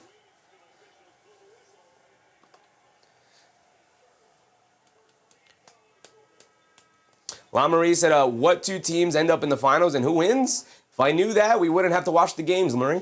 We wouldn't have to watch the games. Marte said, folks, LeBron putting it on his shoulder to Luka and Reese come back as LeBron James. We'll see. We'll see. Like I said, I wouldn't put anything past him. He's already accomplished so much in his career, but at 41 years old, I don't know if that's something that I'm thinking is going to be reliable. Mobley with a nice, impressive off-the-bounce move against Poeltl, but couldn't knock down the reverse finish there. Barrett gets it over to Jamal Shead. Jamal Shead coming to his right. He has it up top, being guarded by Keon Ellis. Calling out a set. He wants to run the pick and roll with Poeltl. Coming to his left off the Poeltl screen. Leaning in, down the lane, in the paint. Loses the handle, out of bounds. Ball back to the Cavs. Hi. Maurice had a prediction.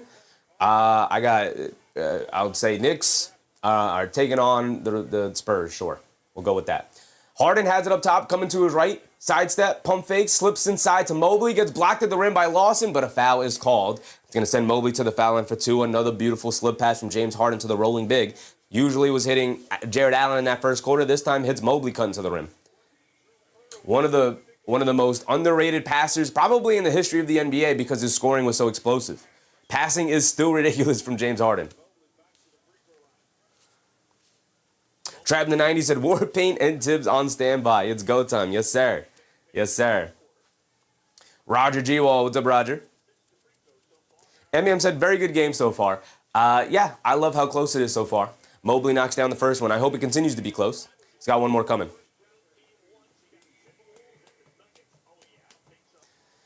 Corey Skeets, is this your Knicks playoff fit? Looking sharp? We'll see. We'll see, Corey. We'll see if we have enough time to get an outfit change in there. I don't think so because all these games are sequential. It's one game after another, after another, after another with no break in between. After Mobley split the free throws there, made the first one, missed the second. So we'll see. If we have enough time to do an outfit change, we will. But if not, this is what we're rocking with here tonight. RJ Barrett has it up top, spins to his right in the lane, kicks it out. Jamal Shead, a deep three, got it to go. Not a logo three, but deeper than his usual range, and he knocked it down. We're tied at 39. Under 8 to go in this second quarter. Harden has it up top, being guarded by Jacoby Walter. Harden gets it over the top to Mobley. Mobley back over to Harden, coming to his left off the screen. Crossing over to his right, off the re-screen. Lobs it up top to Mobley, who throws down a big one-handed hammer over Poeltl there. James Harden is just picking this defense apart with his passing, and then they steal the ball away from RJ Barrett. Harden pushing it the other way. Euros down the lane, leans in, looking for the foul, doesn't get it. Shed hit a head pass to RJ Barrett, trying to beat the Cavs down the court, loses the ball out of bounds. It's going to be out of bounds off of the Cavs, though, and at least stay here with the Raptors.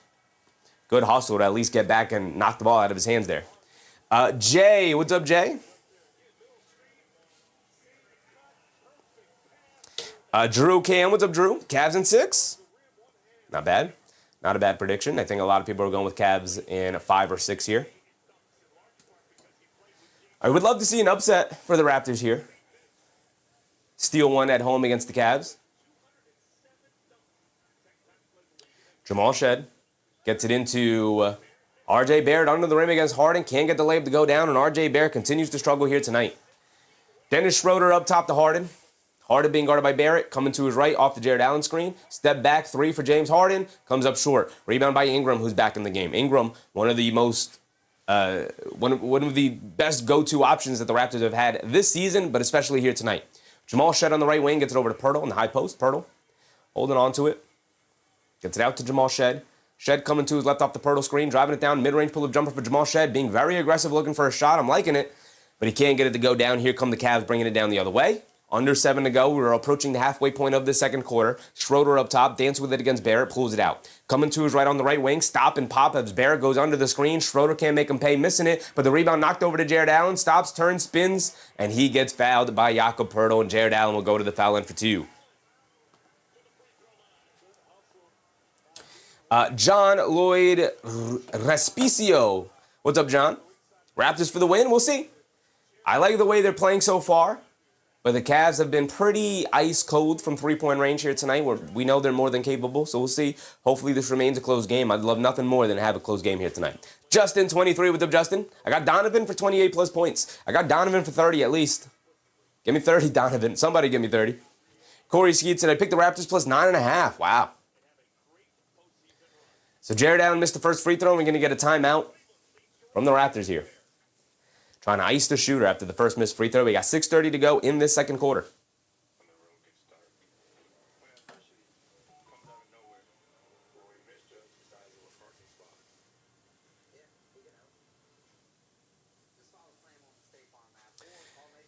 Ron said, looking sharp. Appreciate you, brother. Appreciate you.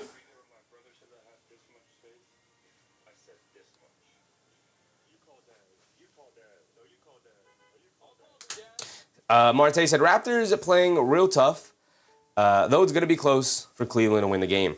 I hope it's going to be close for Cleveland to win the game. We still got a lot of game left. And again, the Cavs are a much better shooting team than they've shown so far tonight. So if the Raptors defense can continue to hold the Cavs down from the perimeter, this should continue to be a close game because I don't expect the Toronto Raptors to keep up if the Cleveland Cavaliers, offensively, if the Cleveland Cavaliers can get it going at any point here.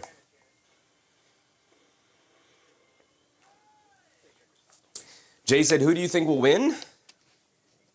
I mean, just looking at it on paper, the better team is the Cleveland Cavaliers. They have the better record. They have the higher seed. They have the more talented players. They have the more complete and deeper roster. The Toronto Raptors are missing one of their core 4 players in Emmanuel Quickley, their point guard, one of their most important players. So logic will tell you that the Cleveland Cavaliers should pull off this victory today, but there's a reason why games aren't played on paper. Cleveland should be able to pull this one off without too much of a hitch. But obviously, Toronto's making it very difficult for them here tonight. Drew Cam said, when are the Knicks playing? The Knicks play at 6 o'clock Eastern time. So it is 2 o'clock Eastern time for me. They play in 4 hours. 4 hours they will be playing. They are the third game on the slate. So we have the Raptors taking on the Cavs first. And then right after this, we have the Timberwolves taking on the Nuggets. And then right after that, we have the Knicks taking on the Hawks.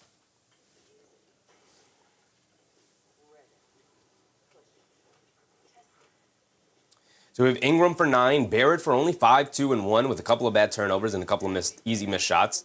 Jamal Shed with 8 points. Jacoby Walter with 2. We're almost halfway through the second quarter here. I'm sure at some point you're going to want to put Scottie Barnes back in here to close out the quarter strong. As far as the Cavs go, Harden with 7 and 4. Keon Ellis has yet to score. Same with Dennis Schroeder. It's been a bit of a disaster so far to start. We'll see if he can pick up his play. Jared Allen with 6 points, though. Jared Allen playing well, playing off of the gravity of James Harden here, playing as his pick-and-roll partner, which always helps. Trav in the 90s said we're playing Tuck Gun tonight. Roger G. Wall said, curious what the Knicks players are doing right now. Probably a combination of getting their pregame workout in, going over their game plan, and going through their pregame routine of some form of massages, some form of meal that they're eating, watching some sort of film of whatever they need to do, going over their game plan, listening to music, zoning out, meditating, whatever pregame routine you got going on is what those guys at this point are doing. I'm sure they're at the arena already, right? With 4 hours to go before the game, you want to get there early. You want to get all your pregame stuff ready to go. You want to be warmed up and ready to go by the time you are asked to be warmed up and ready to go, right? Eric Clip Farm? Eric? What's up, Eric? Raptors will take this one? I hope so. That'd be fun. It'd be a fun outcome.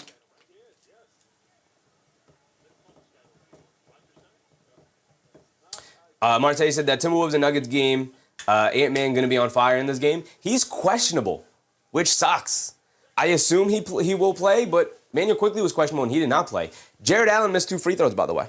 We already have the 2 consecutive missed free throws, but that's another one. It's another pair of missed free throws. Here comes Jamal Shed. Shed gets it over to Jakob Poeltl up top. Poeltl coming to his right, going down, attacking Jared Allen off the bounce, throws up a wild lefty layup, not even close. I'll never understand how it's not even close when you're that big, that close to the rim. Like, I don't know if I've ever thrown up an air ball going towards the rim on a Nerf hoop, I'll tell you that. James Harden trying to drive it down, knocked out of bounds. Good hands from Jamal Shed to chase him down from behind. Mindset Johnson of quickly is not playing. Why is he on the bingo card? Because I didn't know he was questionable. I did not know he would not play. It's the playoffs. I figured he would play through whatever is ailing him, but they're not going to play him through plantar fasciitis. So we are switching Emmanuel quickly from 10-5-5 to Jamal Shed 10-5. 10 points, 5 assists for Jamal Shed, or 10.5 boards, 10-5 for anything. Harden has it on the left wing, dancing with this step back 3 over Scottie Barnes, well contested, but it does not matter. Vintage James Harden knocks down the step back 3 anyway. That's what he does. 44-39, 5-point lead for the Cleveland Cavaliers now with 5:45 to go. Ingram coming to his left off the Poeltl screen, thinking it back to his right hand, over to Shed, back to Ingram. Ingram up top, over to Poeltl, back to Ingram, coming to his left, gets space, fall away baseline jumper, can't get it to go down. Rebound by Jared Allen, hands it off to Harden, hit ahead to Dennis Schroeder. Schroeder on the left wing. 5:30 to go here. Schroeder up top, coming to his right, over to Harden. Harden being guarded by Jacoby Walter, coming to his right, pulls it back out. Harden being guarded by Brandon Ingram. Coming to his left, dancing with it. He's going to look to isolate again. Sees multiple defenders, now isolating against Ingram, crossing over to his left, spins to his right, stop, turn, lean, steps through, floater at the buzzer, can't get it to go, to shot clock violation. We haven't had one, right? We did have a shot clock violation already. So there's another one. Shantae Thompson, what's up, Shantae? Looking spiffy, thanks for sharing. Absolutely, we're ready to go. Drew Camp said this is going to be a good series. I know the Raptors have intensity. They do indeed, but the talent could take over in this series. We'll see, especially if Emmanuel quickly is going to be hampered. He's already missing the first game. Poeltl has it up top. Cross-court pass, Jamal Shed, right wing 3. He's got space, and he knocks it down. They need Jamal Shed to knock down these perimeter shots, man. He is coming through for them in a big way here tonight. Here comes Harden, bringing it down the other way, walking it down. Harden has it up top. Gets it over to Keon Ellis, coming off a couple of screens, puts up the 3, got it to go, and the foul for Keon Ellis. That's another thing on the bingo card, a 4-point play. But he's got to knock down the free throw for it to count.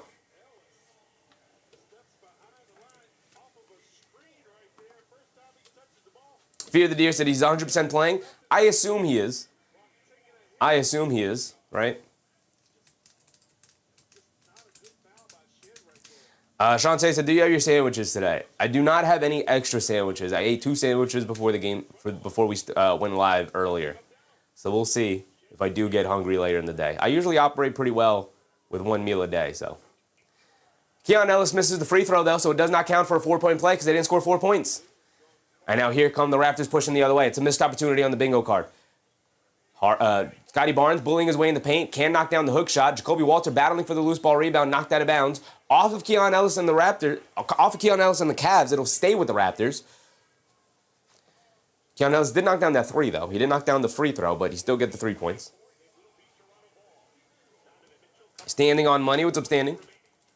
Eric says, quickly out. No Emmanuel quickly today, unfortunately. Just that's a D-Wade over for 12 minutes of gameplay. Yeah, but he's not really asked to score much. He's asked to shoot open 3s when they're there and play good defense. Donovan Mitchell bringing it down on the left wing. Pulls it out off the turnover. They lob it down low to Jared Allen. Goes up, gets blocked by Poeltl, and the loose ball knocked over to Jacoby Walter, bringing it down the other way. So Poeltl made a mistake on the other end, turning it over, but he comes up big on the defensive side, getting the possession back with the block. Brandon Ingram up top, being guarded by Strus, crosses over to his right. Stop, turn, half spin, lean in, fall away. Got it to go for Brandon Ingram. A beautiful move. Teresa Gaines, what's up, Teresa? The Cavs in 5. We'll see. Junior Floyd, what's up, Junior? You forgot failed challenge on the bingo card. Thank you, Junior Floyd. Thank you. We did have a failed challenge. We got an off-ball foul on Brandon Ingram there, it looks like.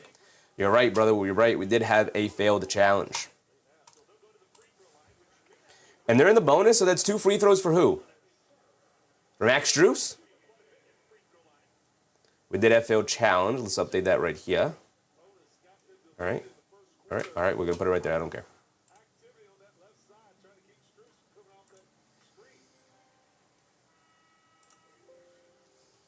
So many steps just to update the bingo card. We did have a failed challenge. Thank you for that, Junior. Thank you for that.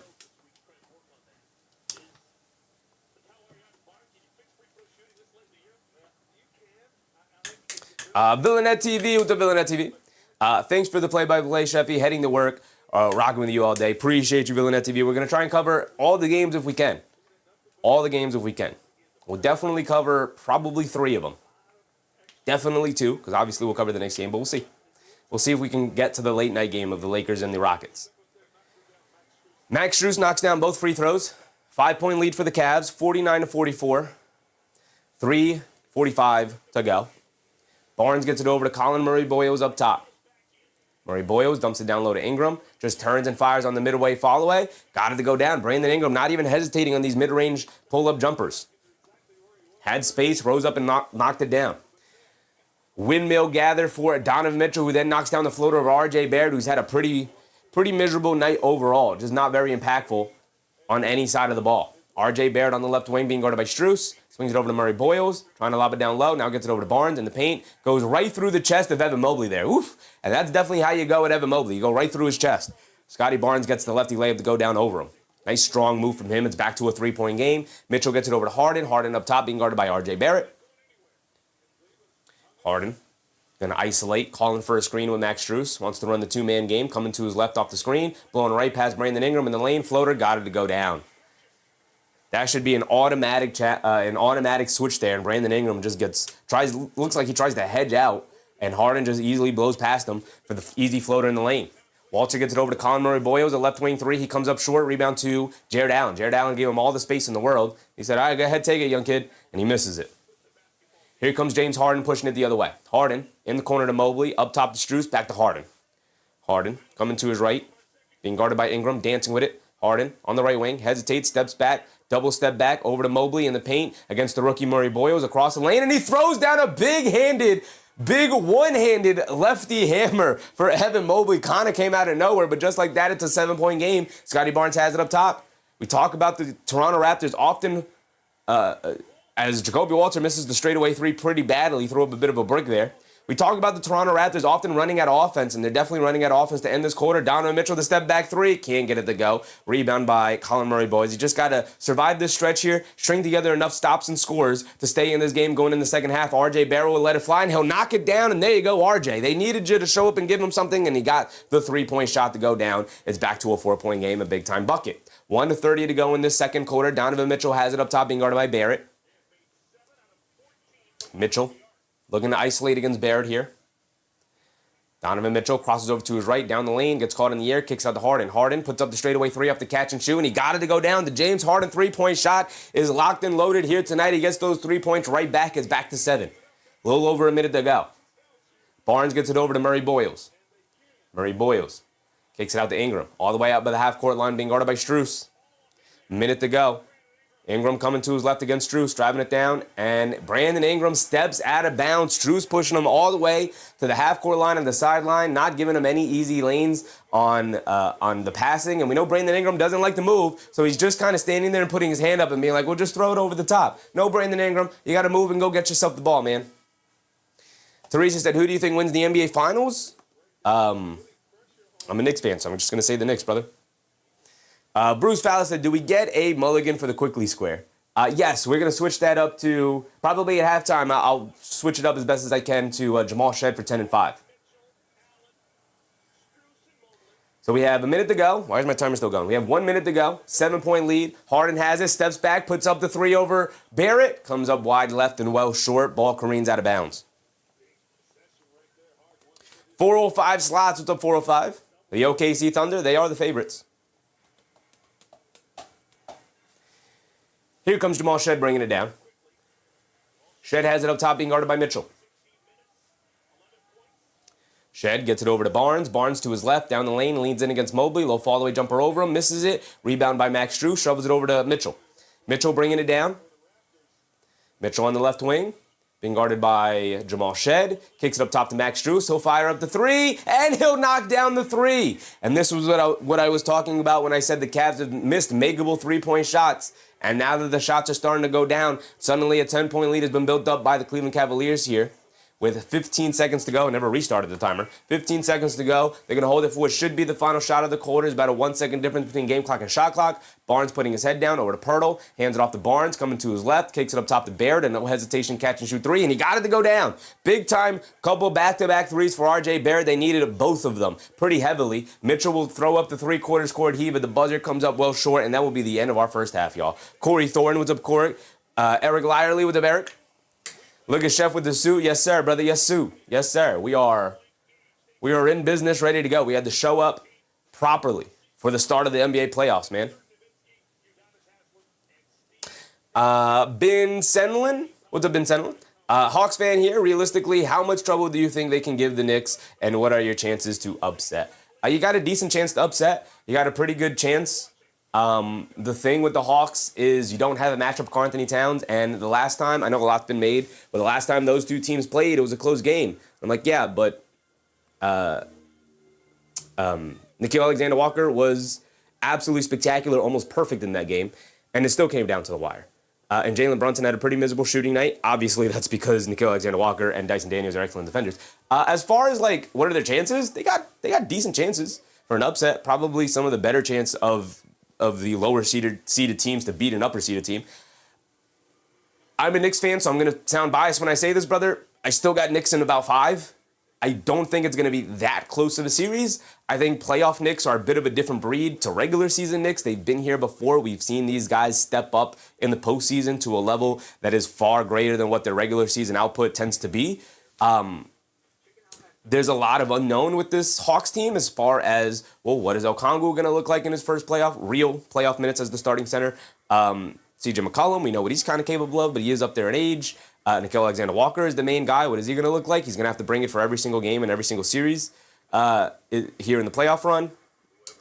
Dyson Daniels, can you knock down perimeter shots? Can the Knicks exploit his lack of shooting, or is he going to find ways to cut the way he does? It's a really interesting matchup. And I think a lot of it is going to be told in game 1. I have Knicks in 5. I think it'll likely go to 6.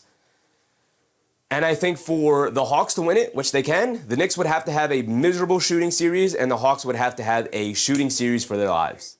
It's possible. I'm not ruling it out at all. But I think I lean pretty heavily. And again, I'm biased. I'm a Knicks fan, so I'm going to say that, of course. But I've seen a lot of Knicks fans say Knicks in 6. I got Knicks in 5. I don't think it's going to be that particularly of a close series. I think every game will be mostly close. Maybe one blowout in there, but I think every game is going to be mostly close. Chaos Kid said Mitch is going to eat. Yes, indeed. And no Jock Londale is a huge loss just because he's another big body you got at least throw in there to contend with Mitchell Robinson. Outside of that, you're going to be asking Mo Gay to match up with Mitchell Robinson? Like, I'm sorry, man. That's not going to work out well for you. MBM said Hawk front court is damaged. Yeah, no Jock Londale's stuff. Chaos Kids said we must use our centers this year. I mean, that's what they do. That's what they do. Dr. Minoko, what's up, Doctor? Do you think the Raptors could come back? Yeah, it's only a 7-point game at halftime here, for sure. For sure.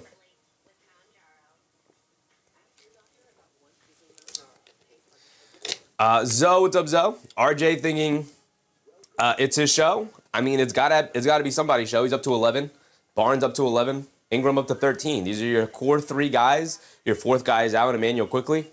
You're going to need all 3 of them to give you incredible minutes here tonight. And RJ, after a slow start, knocked down 2 threes to get him up to 11 points here, but he's going to have to continue to pick it up. Same with Jamal Shed. He gave you 11. Utterly fantastic first half for Jamal Shed, which, by the way, we're updating our bingo card here. So I got to find a way to have a bingo card thing so I can have it on in the background. As a matter of fact, I might be able to do that. We'll see. Not right now. We can go down the box scores and see what we got going on here.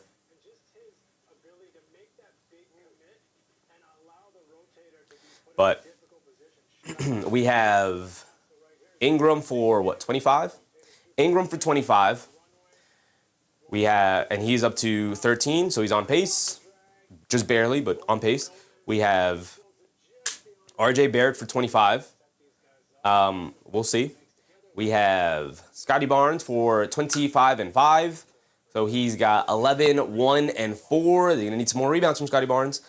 He's almost there with assists. He's going to need 9 more points in the second half. He's on pace for that as well. Zoe said, but Pirtle is not good offensively. He's not good offensively, not good defensively. I'm not sure what Pirtle is out there for. He's a big body is what he's out there for. Crandon said, the Cavs will be okay as long as they don't shoot themselves out of the game. Looking at you, Harden. Pretty much. They started to knock down a couple of threes there after not really getting it going in the first quarter. Got it going at the end of the second quarter there. So, I talked about it in the sense that we could also look at the team stats here. Some incredible shooting from the Raptors as well, and they're not a very good three-point shooting team. Let's take a look at this. Let's go over here. MEM said, substitute quick for Shed. I got you, brother. We're going to get to that. But real quick, let's look at the team stats is what I want to look at. The three-point shooting, 8 for 15 for the Raptors. They're over 50% from three. This will slow down unless they have a fantastic shooting night tonight. But this will slow down. They're not a good three-point shooting team. And they were over 50% from three, and they're down by 7. Same with the Cavs. They've knocked down just as many threes, and they're 8 for 17. So whichever team is going to slow down is the team that's going to fall behind. But at the same time, the Raptors are already behind by 7, and they've matched them in three-point makes, which is not a strength of this Raptors team. Scottie Barnes is 3 for 3. RJ Barrett's 2 for 3. Jamal Shed is, 3 for 4? And yet you find yourselves down by 7. You're having an incredible shooting night from guys who aren't typically good three-point shooters or consistent three-point shooters. And trailing by 7 at the end of the first half is not a good sign for your ability to stay in this game. MBM said, Cavs have separation, Raptors playing well, but not good enough. And that is the story of the season for the Raptors against the top-tier teams in the league. They got to this record mostly by beating up on the dregs of the NBA and matching up decently well, or really well, with the middle teams of the league. But once you start getting to teams that were consistently in the top 4 this year, the Raptors really struggled to beat all of those guys. Obviously, very famously, we know because we covered all the games, the Raptors were 0-5 against the Knicks, and all of them were by double figures. So the Knicks dominated that series all the way through to the end of the regular season. So they've just really struggled against really high-caliber opponents, and I think it's really just a talent deficit. Colin Murray-Boyles is an important player for them off the bench, and he's a rookie big man who's got a limited offensive game. You got Emmanuel Quickley who's got a limited game. He's good, but also out tonight. Same with RJ Barrett. Same with Brandon Ingram. Pieces don't necessarily fit great together. Scottie Barnes doesn't have much of a perimeter game as well. A lot of it based off of a bully ball on the inside. And he's getting to his spots here tonight. But overall, it's tough. It's tough for the Raptors to manufacture offense when the pieces don't necessarily fit that well together. And so they find themselves here on a fantastic shooting night, 8 for 15 from 3, trailing by 7 still, right? So overall, the free throws are, they're killing them at the free throw line. 17 attempts to 9 attempts. Getting to the free throw line there, that's where the lead comes from. So as long as they continue to play them even and then maybe find themselves at the foul line a couple of more times, they should be all right. They should be all right.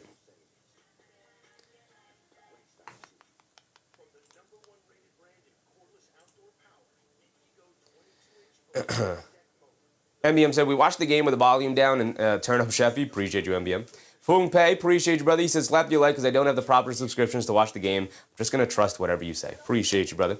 Crandon said, Brandon Ingram has passed around more than the hot sauce at a taco party. Crazy. Drew Kane, respect what you're doing. Respect for you for doing this. We're going to try and do it, brother. We're going to try and do it pretty big here today. A lot of games going on here today. Here's the thing. I'd be doing all 4 games today and all 4 games tomorrow if it were up to me if we didn't have outside family responsibilities to get to. But life still goes on. So we're going to try and get to the final 2 games tomorrow. As a matter of fact, I don't even know what games are on tomorrow, but we can take a look and see. No Wanaka? Wanaka? What's up, Wanaka? Good first half. Pretty good first half. A back and forth affair. Cleveland starting to separate themselves a little bit here. Off the bench, Mama College really 9 minutes. Didn't give him anything. Jacoby Walter gave him 2 points on 1 for 3 from the field and 0 for 2 from 3. They're going to need Jacoby Walter to step up. They're going to need Mama College really to give him anything. 2 rebounds from him. Not much of an impact at all. I thought A.J. Lawson had a little bit more of an impact than Mama College really did. Thought he at least played some solid perimeter defense for the most part. Jakob Poeltl not giving them anything tonight as well. 3 boards, 2 assists, and 2 blocks for Jakob Poeltl, though. He does have 2 blocks. Okay, we'll give him that. He's got 2 blocks. He's trying to protect that rim. All right, sure. We'll give it to you. Crandon said, tomorrow should be Spurs, OKC, Boston. Yeah, we'll take a look. Like I said, I think we're only going to be able to do the final 2 games of the night on the slate, so we'll see. Drew Cam said the play-in tournament was good this year. It was pretty good. It's pretty good. There's always going to be blowouts in the play-in tournament. And yesterday we got them. We got two non-competitive games for the most part. Warriors kept it somewhat close, but for the most part, pretty non-competitive overall. But outside of that, the play-in was pretty good. Let's replace our... So let's do this. Let's see what we got over here now. Boom, boom, boom. Let's do this.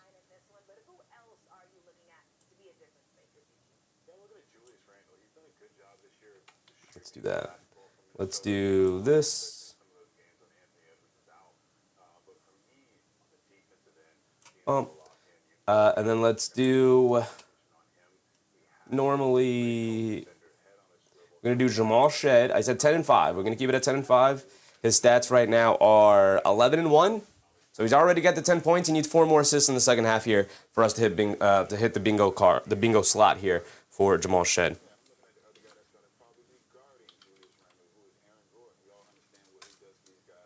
We said Shed 10 and 5. Boom, boom, boom.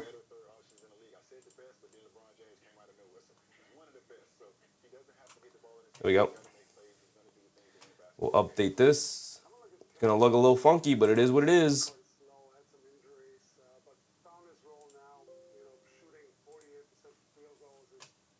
Why is this over here? Bring this back over here.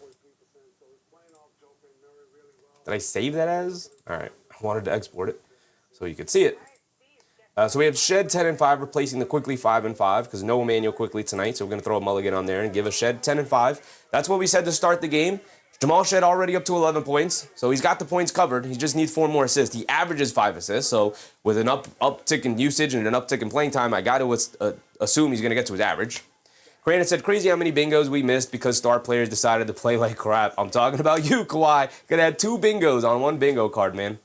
Bruce Fowler said, big difference between this brand of basketball and that Drek we were being fed nasty appetizers.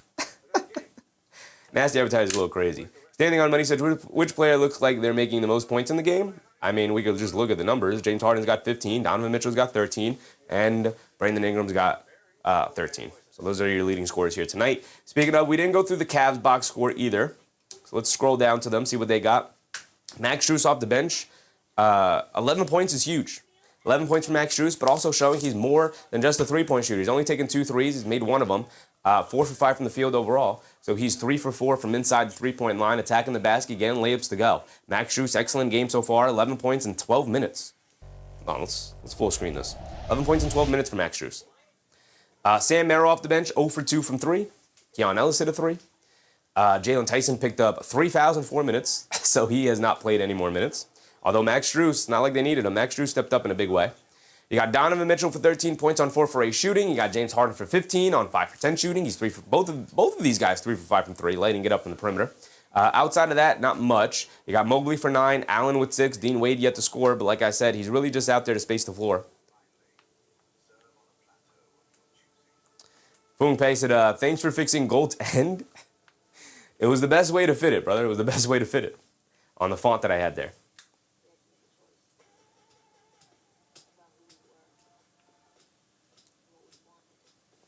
So we are at 61-54 at halftime here. Dennis Schroeder not giving them much off the bench either. Yeah, so that's where we're at. We could also look ahead of this slate, like I said. Let's take a look at the 2 games we're going to be covering tomorrow.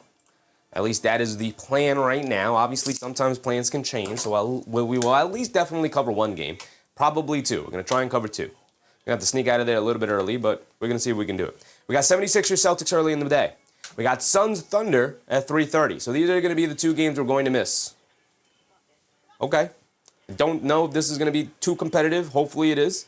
This, I don't know if this is going to be too competitive. Hopefully it is. Hopefully we get an upset in one of these 2 games, at least.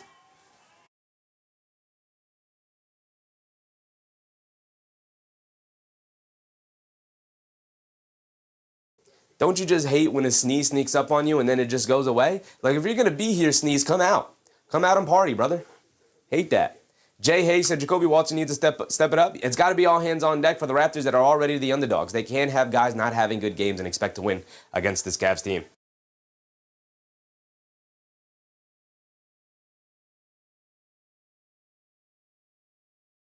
It did it 2 times in a row. I can't believe it.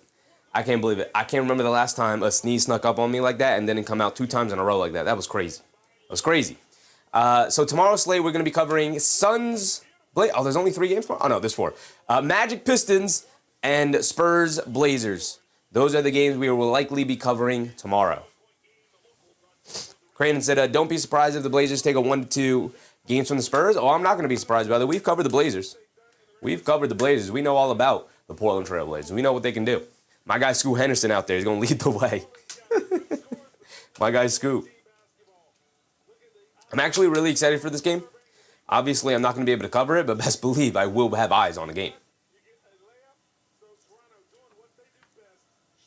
Fungpei, so you've been stricken by the T-sneeze? Crazy, brother. Crazy. The worst feeling in the world. Worst feeling in the world, man. Cranen said, not the Scoot. Scoot's going to come through, man. Stop doubting my man Scoot. Stop doubting my man Scoot. Obviously, if you guys don't know, later tonight, right after this game, we will stay live. We will cover Timberwolves Nuggets. And then right after that, we're going to cover the primetime show. The game of the night. The Knicks taking on the Hawks. I can't wait for it. Can't wait for it.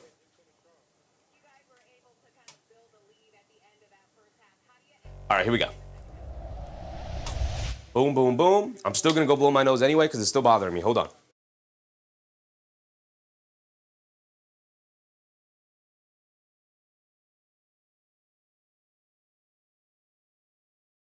And we're in the game. Jamal Shed down the lane, throws up the floater, can't get it to go. Battle for the loose ball rebound. Mobley picks it up, and we're off and running the other way. 64-54. Mitchell down the lane, stops, turns, pulls it back out, being guarded by Shed. Hands it off to Wade, back to Mitchell. Mitchell gets it over to Wade, back to Mitchell. The 2-man game between Mitchell and Wade. He gets Ingram switched onto him. Pump fake, jab step, swings through to his right, down the lane, leans in, gets fouled by Brandon Ingram, and Donovan Mitchell will go to the foul line for 2. Donald, more music. What's up, Don? Nice fit. Yes, sir. Yes, sir. Eric C. said, my name is a sneeze. Son of a Jew. Cranen said, what higher seed most likely to be upset do you think? Higher seed most likely to be upset. As Mitchell knocks down the first free throw. The easy answer is the Denver Nuggets, taking on the Minnesota Timberwolves. Nuggets is the 3 seed. Timberwolves is the 6 seed. That's the easiest answer.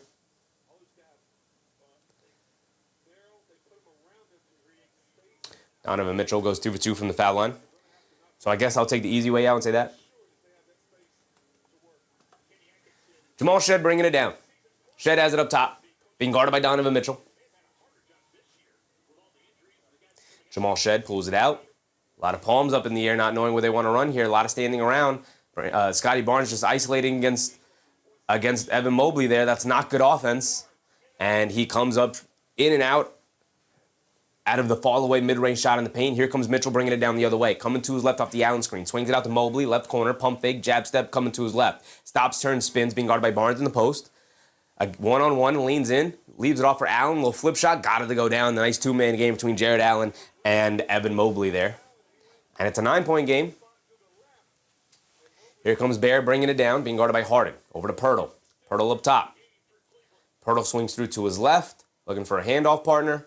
Gets it over to Barnes. Barnes lobs it down low to Ingram. Ball gets knocked loose, and it's a turnover. Ingram didn't even really look to pursue that. Harden, Ingram, brother, this is the playoffs, man. You got to wake up here.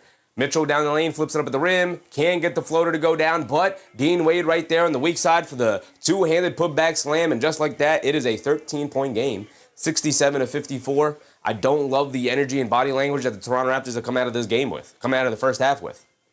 Mike Walton, what's up, Mike? I'm new here, but this is chill. I like this. Appreciate you, Mike. Hope you're having a good time tonight. We're going to stay live, Mike, for as many games as we could possibly do. We're definitely doing the first 3 of the night. We'll see if we have the energy to stay live for the 4th game. But it is a one-man band, so it's really just me up here trying to get everything under control. So the Toronto Raptors have yet to score in this quarter. Cleveland up by 13 now, 67-54, not looking great. Bruce Fowler said Cleveland methodical. A little bit, but also Toronto just, again, Scottie Barnes threw a bad lob pass down low to Brandon Ingram. He had his hand extended out. The pass was off. It wasn't a great idea, whatever. Brandon Ingram just watched the ball fly by him and stood there. You're in the playoffs, Brandon Ingram. go for the ball. That's a wild play to me. Mike said, I need my city to wake up. Come on, Toronto. Yeah, I don't love the start of the second half here. I really appreciated the fight from Toronto in that first half, but this second half has been almost the exact opposite of the energy they came out of the game with. They came out rearing to go, looking to cause the upset. In the second half, it feels like they've lost a little bit of confidence. Hopefully this timeout can refocus them and they can get back into this. Crandon said, a lack of offense for the Raptors is concerning. I mean, that's been their issue all season. They run out of offense is the way I always phrase it for teams like this. They run out of offense. If Brandon Ingram can't get to the mid-range, you run out of offense. If RJ Barrett isn't going to knock down threes, if Barnes is going to be 3 for 3 from three-point range, 2 inconsistent shooters, you're going to run out of offense, especially with no Emmanuel quickly. You're already playing from behind. And it's going to be a long night if you start settling here and you don't run your offense. That last sequence there coming out of halftime, every time you see a player off ball, look at the ball handler and do this, that's not a good sign. That's, I don't know what the play is. What are we running? Why are we just standing there? What do you want me to do? Right? And usually it just evolves into the ball handler going, okay, let me just get the ball, either me, or let me get the ball into the playmaker's hands, the best player's hands, and then we'll just run a pick and roll and figure it out from there, right? And in that scenario, they got the ball to Scottie Barnes, and he ended up isolating for 5 seconds there against Evan Mobley, a former Defensive Player of the Year winner. For Scottie Barnes, who's a really good player, but one-on-one offense is not a strength of his game. That's definitely not what I'd want to do if I was the Toronto Raptors, but obviously they had to settle for something, and it doesn't look like Brandon Ingram's really looking to call for the ball right now. Brother, they need somebody to step up.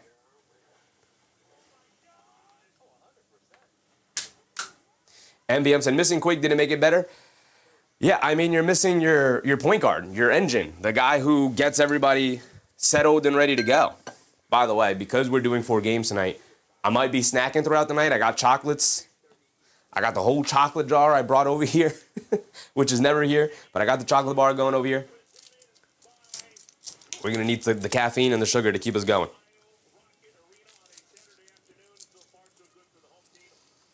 Fear the Deer said, Ant-Man is playing tonight? Good. I planned everything on the basis that Anthony Edwards would indeed be playing. So, playoff riser Anthony Edwards. Yes, sir, of course. Justin Rule with up, Justin. Looking sharp? Yes, sir. Mike said, kids Easter treats. Heck yeah, absolutely.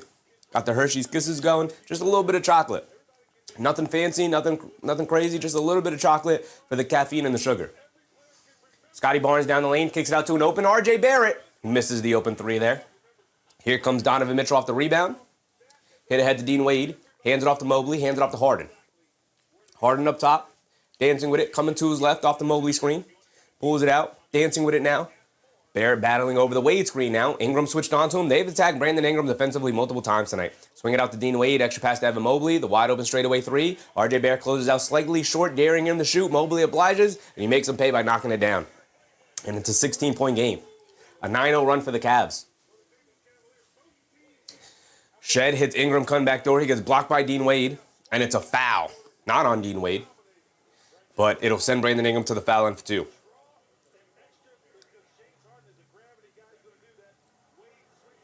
Crandon said Ingram's a dang statue out there. You got to move off ball, man. You got to move. If even just to free yourself up.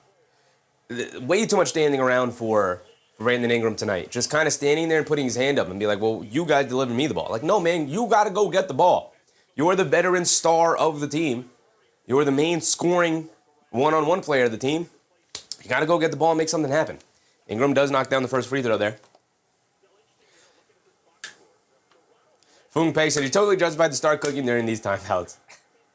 Maybe someday in a different setup in a studio with a kitchen in the area.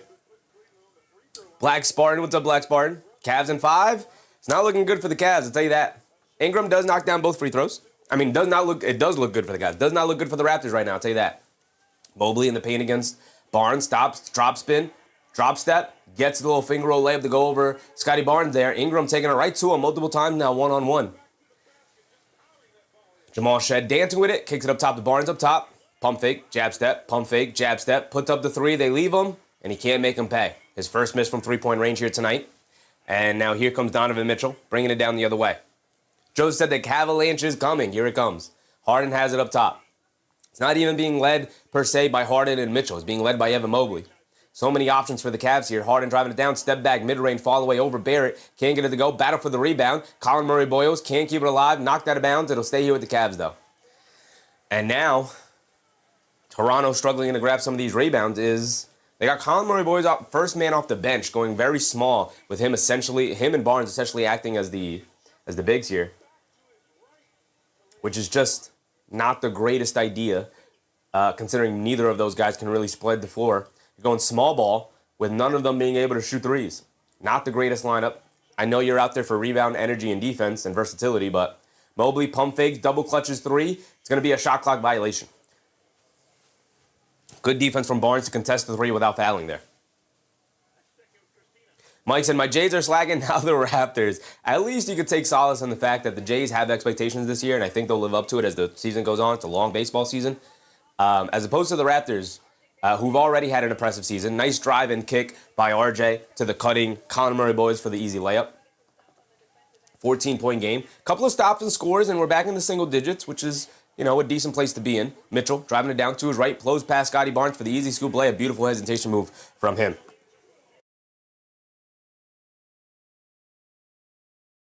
There it is. The sneeze that's been teasing me all night long, or all day long. It's not yet. RJ Barrett down the lane, pump fake, leans in, floater off glass. Got it to go down for RJ. There you go, Barrett. Starting to get down into the paint, breaking down the defense.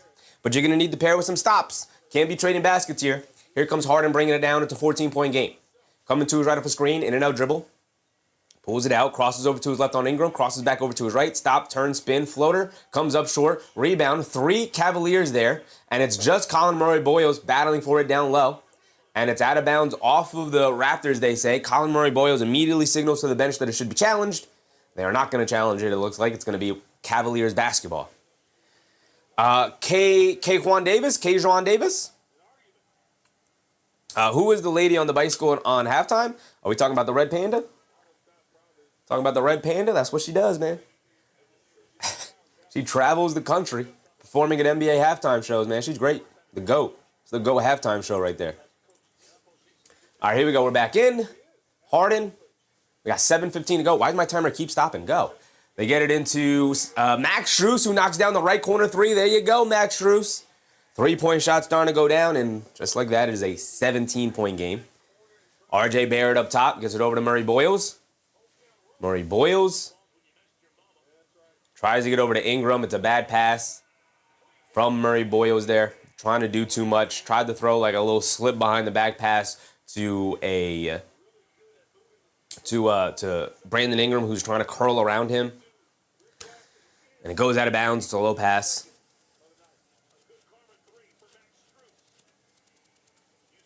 MBM said, too early to say dagger? No, but it's got a little bit of that feeling for sure. It is too early to say, but it's got a little bit of that feeling for sure. Max Strus bringing it down. Why does my timer keep stopping? Keep going, timer. We are under 7 minutes to go. We are approaching the halftime. They swing it around. Merrill ran up the line by Ingram in the paint. Swings it up top to Strus, and no hesitation three. And once he sees one goes down, Max Strus is red hot, rearing to go. He knocks down 2 in a row, giving them the 20-point lead, and now the Cleveland Cavaliers running away with it. Christian Blaze, what's up, Christian? Absolutely, brother. We're ready to go. The playoffs have started. We had to come correct. Barnes gets it over to Colin Murray-Boyles, over to Ingram. All right, Toronto. You're getting smacked in the face, but you got to have an answer. Don't get KO'd yet. Ingram puts up the mid-range jumper, foul line jumper, can't get it to go. And ultimately, that's always my biggest problem with Brandon Ingram. Just settles. Settles for these mid-range shots. Not physical enough, not aggressive enough. You're big and strong and long. You can get to the basket, man. At least get an in-between game between the mid-range jumpers and getting all the way to the rim. Harden dancing with it, a step back three, can't get it to go over Barrett. Scottie Barnes, the rebound, we're pushing the other way. Home run pass to Colin Murray-Boyles. The pass is off. Murray-Boyles saves it, but he goes into the stands, and so it's a 5-on-4. Barrett also in the backcourt, so it's a 5-on-3. Now Barrett recovers. They swing it out to Merrill. Extra pass to Strus. He'll drive it down in the lane. Scoop layup. Got it to go for Max Strus, who is just absolutely destroying the Toronto Raptors here tonight off the bench. Incredible performance. Ronald Redding. What's up, Ron? Cavs need a ring. There's a lot of teams that need a ring, brother. Cavs got one recently. Let my Knicks get one, man. It's been 50 years. Christian Blake said, I wanted to skip this game, but your bingo cards are legendary. Bingo cards not looking great here tonight, I'll tell you that. Kay Hazy said, Max Strus is what they've been missing. Yep. I've talked about it all year. Every single time we covered a Cavs game, Max Strus was out with an injury. And we mentioned it every single time. Man, they are desperately missing Max Strus, and this is part of the reason why. 19 points tonight, 7 for 8 from the field. Now, he's not going to give you this every night, but his ability to shoot, his ability to get hot, his ability to move without the ball, his ability to be an off-the-dribble finisher, right? He's good at attacking closeout. Obviously not going to create something out of nothing. That's not his game, but if you swing it out to him out on the perimeter and the defender has to fly out to him, he's pretty good at attacking that closeout. Zane said, of all the teams in the East, the Knicks need that chip. Yes, indeed they do, Zane. Yes, indeed they do. Bruce said, probably overanalyzing this, but I can't tell if Toronto is trying to get up and down or run a half-court offense. They don't have much of a half-court offense, so they're trying to push when they can, but they don't have a point guard out there. So at times, it is chaotic pushing, and then after a couple of possessions of that, they're like, okay, we got to back down and slow this down a little bit. Forgot to give Strus that layup, by the way, so it's a 22-point lead. So they are vacillating between different styles. They don't have an offensive identity, right? They're kind of a helter-skelter offense thrown together with bits and pieces here because obviously RJ Barrett is an inconsistent perimeter shooter, so he wants to get downhill and get to the rim, but he's not a great finisher at the rim. Brandon Ingram doesn't want to shoot threes, doesn't want to play in the paint. He just kind of want to operate in that middle lane. Scottie Barnes, inconsistent perimeter player, doesn't have much of a one-on-one game, doesn't have much of a post game, so we kind of want to operate as an off-ball player with movement, cutting, screening, slippings, and whatnot. Emmanuel Quickley is the guy that at least brings some of it together. I've talked about this, how those four guys don't fit together well at all season long. We've covered multiple Raptors games. We've talked about it multiple times. It's a eclectic group of players. They're good basketball players. They just don't fit well. It's not a synergistic roster at all. Bruce Fowler said, so neither. It's simultaneously both and neither, right? Because you have to commit.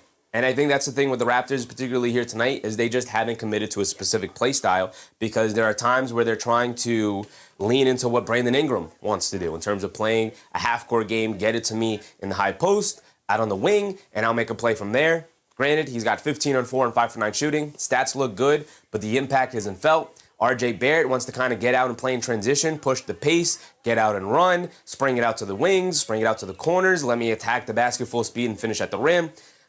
Scottie Barnes, similarly, kind of wants to play in semi-transition there where he can attack and probe and figure out areas to find his niche in.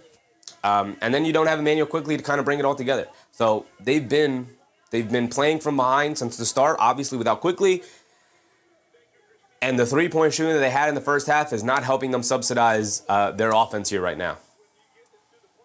Alex Jude said the Cavs fit well. Yeah, on the other side, a very synergistic lineup with the Cleveland Cavaliers where they have shooting and multiple ball handlers surrounding all of that shooting as well as two bigs that they can utilize to either dominate the boards, dominate down low, or use as spacers and screen setters to free up their perimeter guys. RJ Barrett down the lane gets the layup and the foul. That's one way to start it off. Start off a possible comeback. Obviously, we're rooting for a good basketball game, so I need a comeback from the Raptors to make this interesting. Zane said, Cavs were ready for this, caught the Raps lacking. A little bit. Crane said, numbers look good for Ingram, but defense tells another story. It's not just the defense, though. I don't think the offensive process has been good either. You know, we've talked about multiple times tonight where we've seen Brandon Ingram just kind of stand there. Like, you need to be a part of the offense, and that's my biggest issue with Brandon Ingram. He never feels to be a part of the offense. He's always kind of is looking for the offense to be ran through him, and he's just not that level of player. You got to fit in, man. Barrett does knock down the N1 free throw. Davis said, Hawks about to get swept by the Knicks. It could be a sweep. I've seen, my guy CP the franchise from Knicks Fan TV definitely predicted a sweep. He's a better man than me because I got Knicks in 5. Hoping for a sweep, but Knicks in 5. Eric C said, IQ too important to lose for this? Yeah, absolutely. For a team that's already lacking creativity on ball, yeah. Barrett has it in the post against Merrill, leans in, kicks it out. Jamal Shed, the straightaway three. He's hit a couple of tonight, and he rattles in another one. They need Jamal Shed to knock down shots. RJ Barrett leading the way now. 16-point game. Okay, if they can get this to around 10 going into the fourth quarter, they got a chance. And it's a foul on Jamal Shed going right into James Harden, being overly aggressive. And they hit Jamal Shed with the foul. 4:48 to go. Derek Young, what's up, Derek? Might be a sweep for Cavs in 4. Yeah, it could. It could.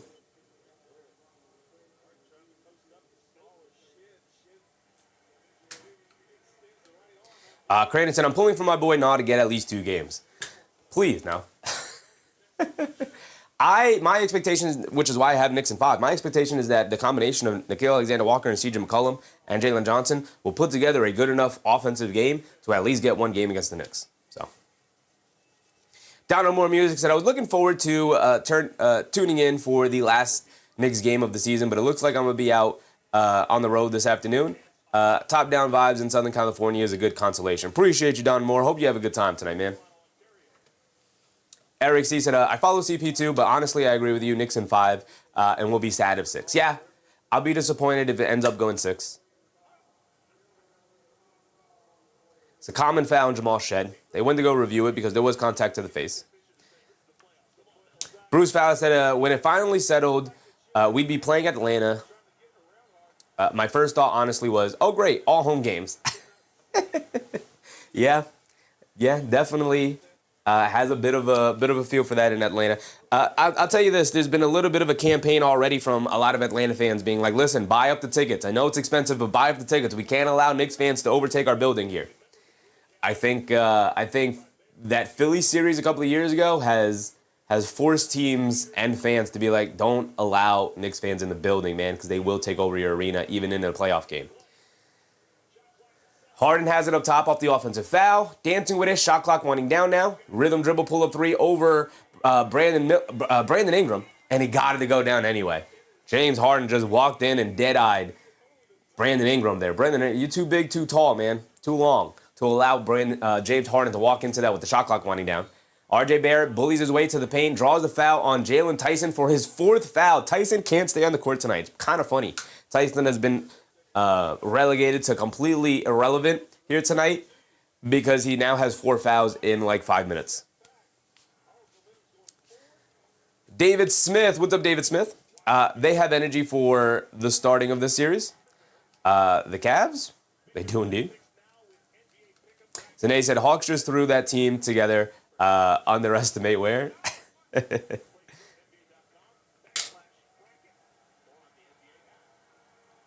Bruce Fowler said, they say that every year, and we buy the tickets. We'll see. We'll see.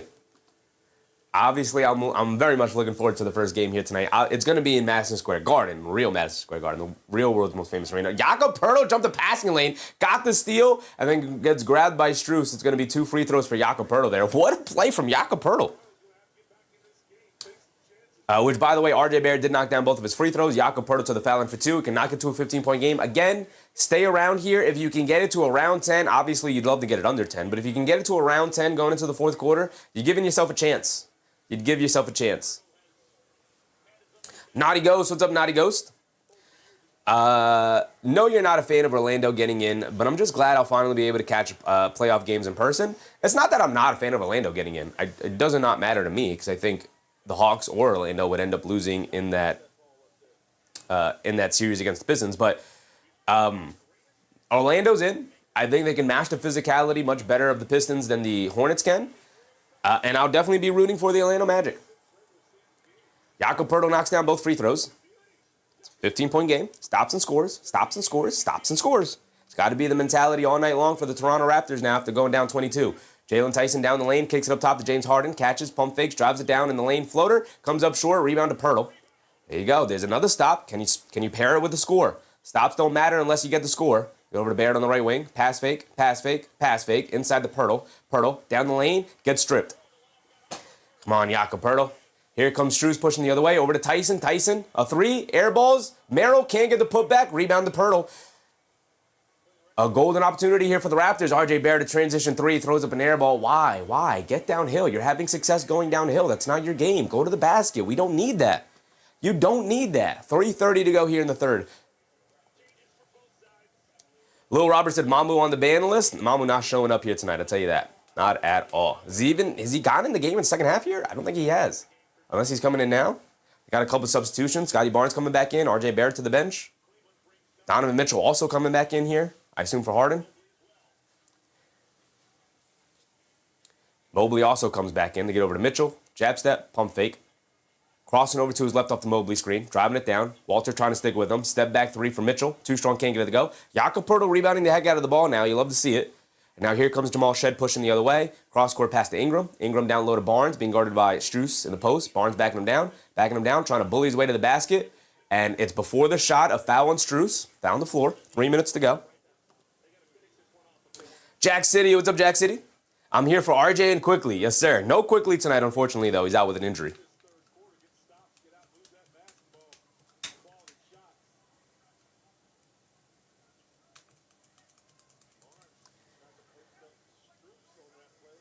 Lil Robert, what's up, Robert?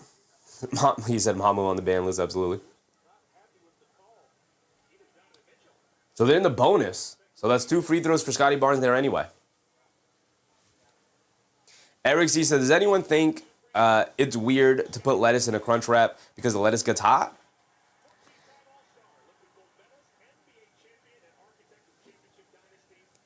Yeah. Yeah. I mean, in theory, you should. Well, yeah, because you gotta grill it even after you put all the ingredients in to get the crisp on it to close it up. You're not wrong. You're not wrong. Hold on. I don't know what you got going on in your life right now, Eric C, but that's true. That's very true. Scottie Barnes splits the free throws, 85-71. It's a 14-point game. Mobley Euros down the lane, throws up the floater, got it to go down. And they're having real trouble keeping Mobley out of the paint right now. And here comes Jamal Shed, who has it up top, being guarded by Merrill. They go over to Barnes. Barnes against Max Strus there. Gets caught in the air, but leaves it off on a nice pass. Drop-off pass to Jakob Poeltl, cutting right behind him for the easy layup. And now here comes Mitchell pushing the other way, all the way to the rim. Gets the layup. He's looking for the foul. He doesn't get it. He does get the 2 points. And again, trading baskets is not good enough. Here comes Scottie Barnes bringing it down. Barnes on the right wing, picked up by Strus. And Barnes going to put him right back in the post. And a foul on Max Strus again. That's 2 more free throws. But you got to knock them both down. Eric C said, sorry, not B-ball.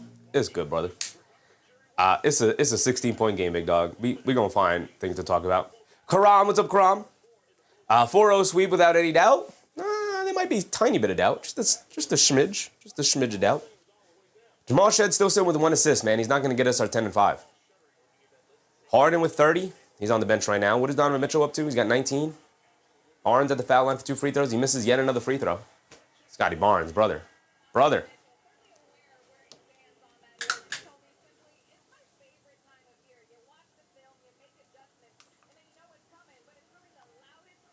We haven't had a technical foul. We didn't have a 4-point play. We had somebody get fouled on a 3-point shot, but he missed a free throw, so it doesn't count. Barnes does at least knock down the second free throw. But you split a pair there. Again, it's not going to help you. You're only knocking 1 point off the lead.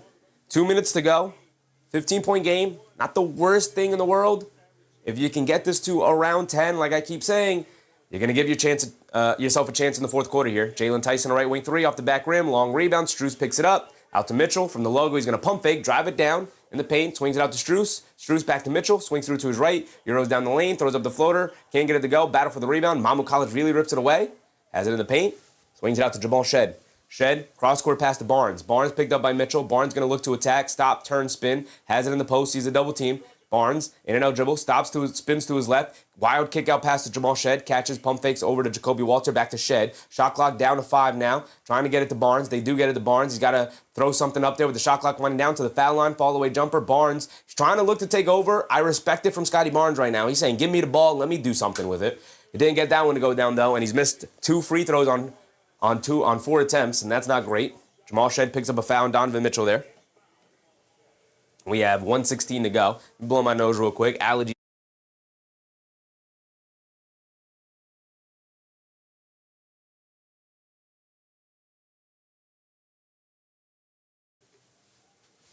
So Donovan Mitchell will inbound it. Joe, what's up, Joe? Ron, Orlando and Pistons will be physical game. It's going to be one of the most physical first-round playoff series we have. Donovan Mitchell gets caught in the air, leaves it off for Strus, right corner three. Off the back rim, can't get it to go, but the rebound right to Mobley. Down the lane, floater off glass, can't get it to go. But a foul on Jakob Poeltl. And Mobley will go to the foul line for 2. We have 1 minute to go. Bruce said, I see the Knicks going in Atlanta really energized by the home court advantage. Seriously, having said that, they take care of business at home. That equals a sweep. That is the hope. That is the hope. Joe said, we should be rooting for Cleveland. I want the hardest matchup for Detroit. I agree with you. If there's any team between these two that I think could take down Detroit, it's Cleveland. Mobley at the foul line for 2, and he misses a free throw. That should help. Eric C. said, Kawhi's biggest postseason failure, missing the inaugural Sheffy bingo. Man, he could have gave us 2 bingos. We had bingo perfectly lined up, and all we needed was a Kawhi 30-point game, and he gave us 19 points, man. Disgusting. Mobley knocks down knocks down the second one. Splits the pair. 16-point game. RJ Barrett back in. He's bringing it down. And we're under a minute to go. Barrett up top, coming to his right. Driving it down in the lane. Leans in. Stops, turns, spins. Kicks it out. Mamukelashvili, right wing. Pump fakes. Down the lane. In the paint. Throws up the floater. Can't get it to go. Battle for the rebound. Mobley wins out. And now here comes Tyson bringing it down the other way. Tyson in and out dribble, blowing past Poeltl, scoop layup, gets fouled. He's going to the foul line for 2. Nice strong drive for Jalen Tyson, who actually did something positive tonight instead of picking up a foul. Jack said Pistons might mess around and lose. Orlando isn't a regular 500 team. It's very fair. It's very fair. I think Orlando could possibly upset the Pistons, although the Pistons are extremely good. I got the Pistons in 5. Math's up. What's up, Math? This game is pretty over. A little bit. Tyson knocks down the first free throw. Another one coming.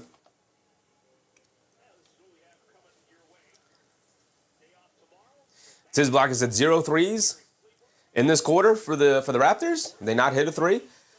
I would believe it if you told me that. 405 said Cavs got this. I mean, they're up by... Tyson knocks down both free throws. They're now up by 18 points.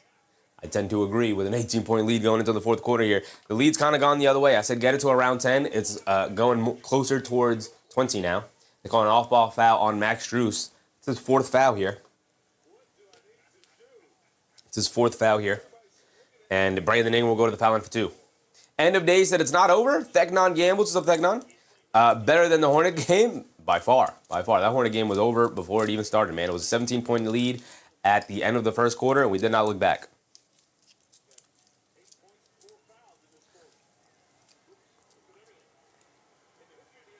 Brandon Ingram knocks down the first free throw.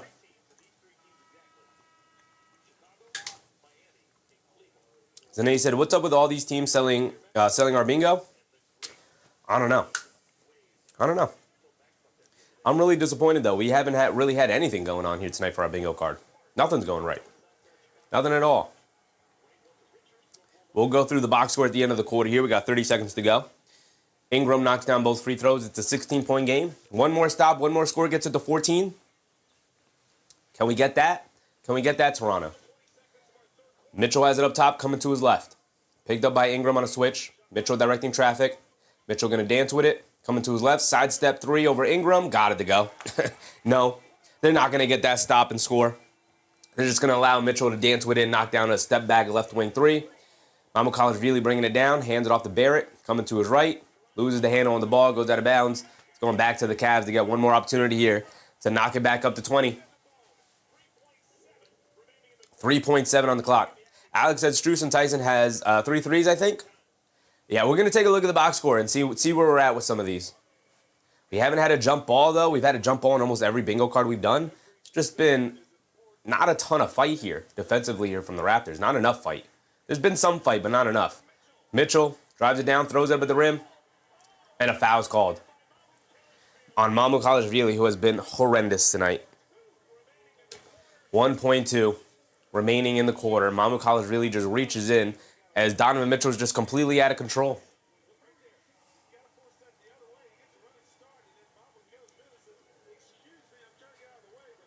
And Donovan Mitchell's a foul line. Is it 3 free throws or 2? Can't be in the act of shooting, right? It's got to be 2 free throws. But it's going to be a 20-point lead regardless. Keenan Hara, what's up, Keenan Hara? Well, Mitchell misses the first free throw. He's got one more coming. Zane said Nick's going to come through. We have bingo parties. Chirp, what's up, Chirp? Do you think the Cavs can win the fourth quarter by more than 3 points? I have a parlay going. Should I cash out after the third? I don't know. Depends how often they play, brother. Zane said, do my eyes deceive me or RJ pushing 20 points?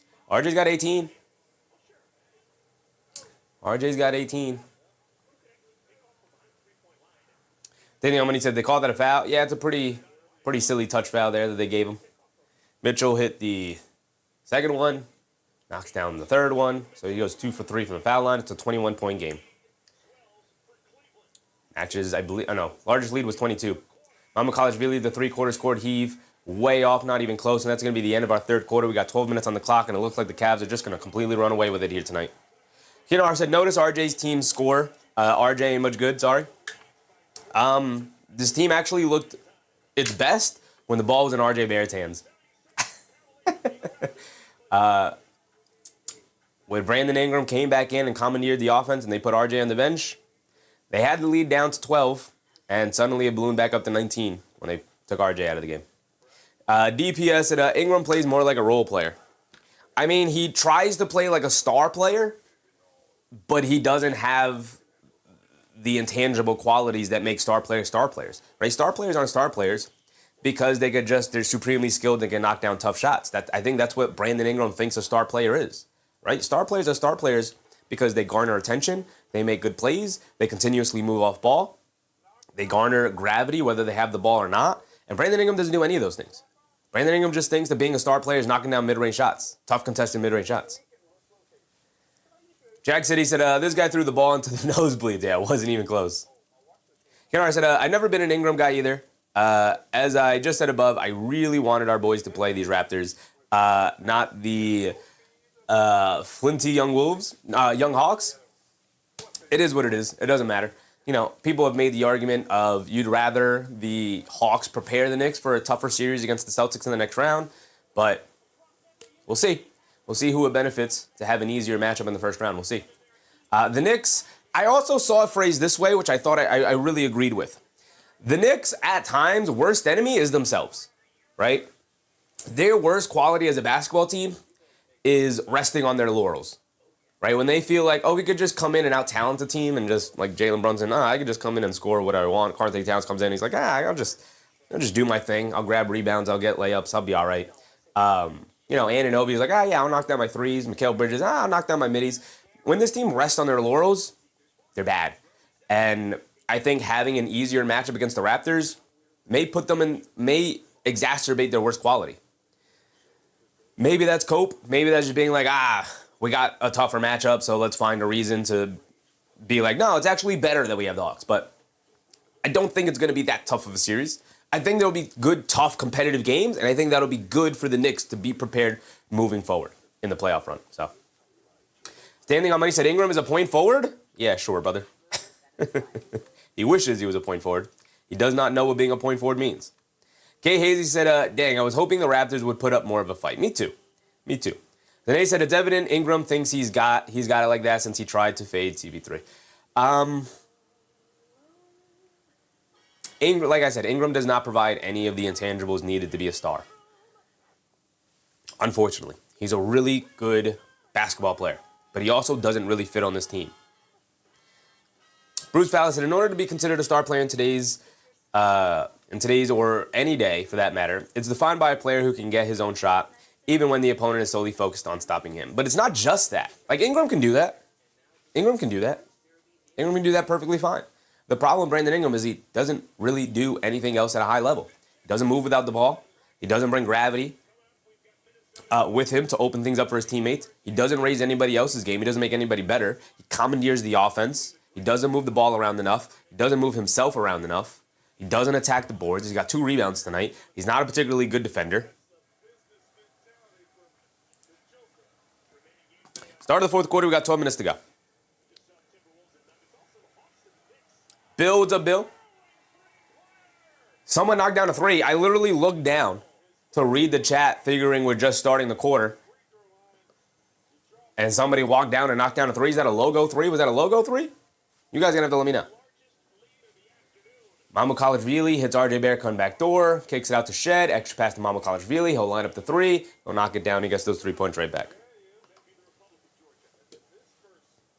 Bruce Fowler said that too. Alex Jude said, I don't want no contact. Bishop Rice said, I need Jared Allen and Merrill for 2 more points. We'll see. We'll see how much the starters play here in the fourth quarter for the Cavs. Tyson down the lane, can't knock down the lefty layup. They get it over to Barnes, push him the other way. Barnes crosses over to his right, down the lane, the paint, leans in layup, draws the foul on Schroeder. He's going to go to the foul line for 2. Fear the Deer said that three was 25 feet away, so not a logo three. Let me see if I can rewind it. Too far. Rewinded it too far.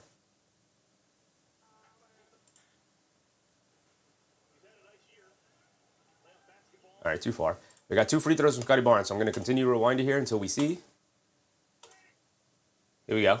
This should be it. But, of course, it's going to take forever to load. Mighty Montreal said Ingram wants to be King ISO like Melo. It wasn't a three. It was just a deep three. It was a three from Merrill, but wasn't a deep one, which is good. I said we'd go over the bingo card, and we did not.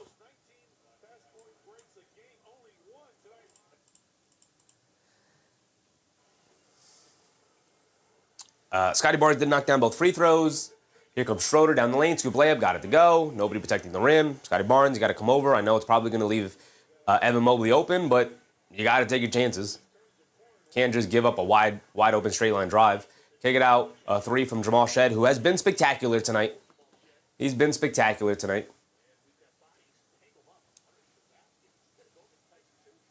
And it's a double foul on Scottie Barnes and Jalen Tyson. That's 5 fouls on Tyson. Eric C. said, sadly, with no IQ, the Cavs will be considered overrated until they do something unexpected. Pretty much. Mr. Jeep with the Jeep. Why is Barnes only at 1 rebound? Because he's not been rebounding. Mighty Montreal said, Ingram wants to be King ISO like Carmelo Anthony, but he forgets how great Melo was at using his size and power to dominate. I think he more so sees himself as a Kevin Durant type, which he did not use his size and power to dominate. And they call a moving screen on Dennis Schroeder. But the issue is that he's not as quick as Kevin Durant, not as good of a ball handler, and does not have the toughness in attacking the paint that Kevin Durant did earlier in his career. Alex Jude said Ingram wants no contact. He doesn't get to the rim, and he's 7 feet. I mean, he's not 7 feet, but yes. He's extremely long, so he looks bigger than he is. But, yeah, he should be able to get to the basket, and he doesn't. Shed down the baseline, throws up the floater, can't get it to go. Rebound by Dennis Schroeder. It is an 18-point game. Schroeder pushing the pace over to Mitchell, right wing, pump fakes. Now driving it down, gets all the way to the rim for the easy two-handed slam as nobody gets down the court for the Raptors to protect the rim. They quickly get it into RJ Barrett, pushing the other way. Christian Blaze, a double tech. Was it a double tech? It wasn't a foul. It was a double technical. And it's another steal. Mitchell to the rim. Can't get the layup to go. Loose ball. Mitchell picks it up to the rim. Layup. Got it to go. Got it to go. And Donovan Mitchell continue to score, brother. We need 30 from Mitchell. All right, we got a timeout going. Mike said embarrassing? A little bit embarrassing. You're right about that. We got 9:30 to go, but also let's look at the box score, because at this point we're in blowout territory. Now we could just mainly focus on what we got going on for our bingo card here. Brandon Ingram's got 17. I have him for 25. So we're not there yet. RJ Barrett I got for 25. He's got 18. Barnes I got for 25 and 5. He's got 15, 1, and 6, along with 4 turnovers, by the way. Also, I'm standing in the way. If only I could stand out of the way.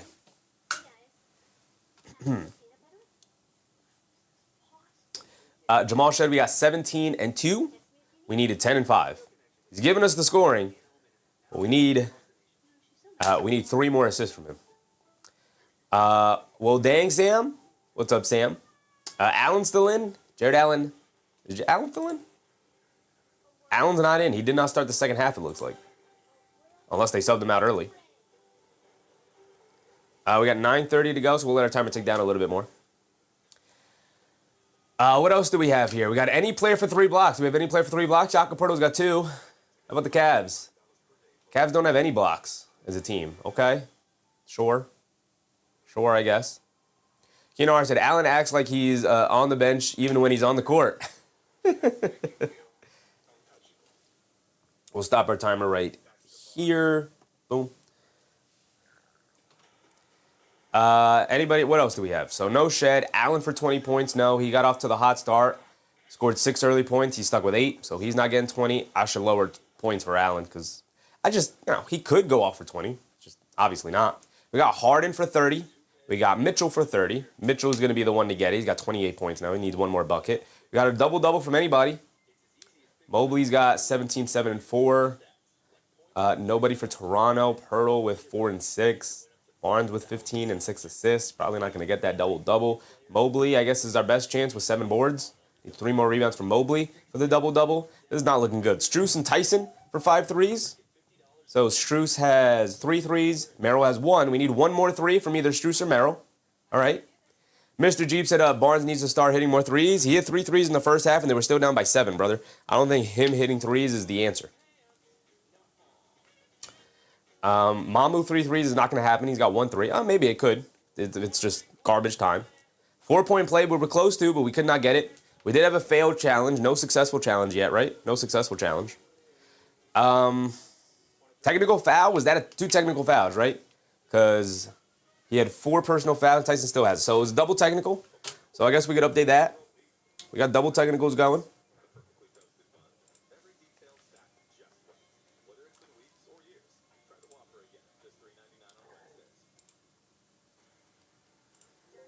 We can update that. We have no Walter 3 threes. I think he has 0 threes here tonight. Hasn't really given much up off the bench. He's got 0 for 2 from 3. Oh, man. 4 threes from Merrill. He only has 1, right? No, 2. Sam Merrill's got 2 threes? 1 3. Only got 1 3. Yeah. So. Not looking great for anything. Hurdle 1 more dunk. But, we're really not close to anything. Really not close to anything. This is our worst bingo card we've ever done. Points in the paint, by the way, 42-22. Cleveland dominating down there. So here we go. They just said no dunks for Toronto. And Cleveland has 4 or 5 of them here tonight. A.J. Mitchell, or not A.J. Mitchell.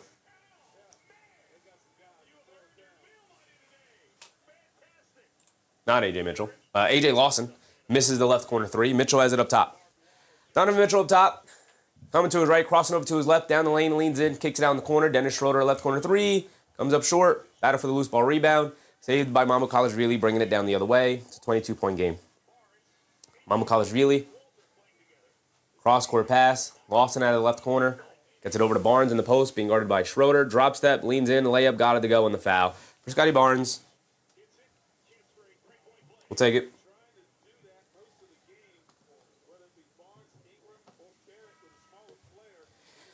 Fear the Deer said, watch Rudy go off versus Jokic. Would be cool. Would be cool. Is the next game starting, by the way? Oh, no, it's a 3:30 start time. I was about to say, it's 3 o'clock already. It's a 3:30 start time. Keenar said, Mobley season, failure to launch, LaMelo Ball, Dumb and Dumber, Steph Curry's second-hand Lions.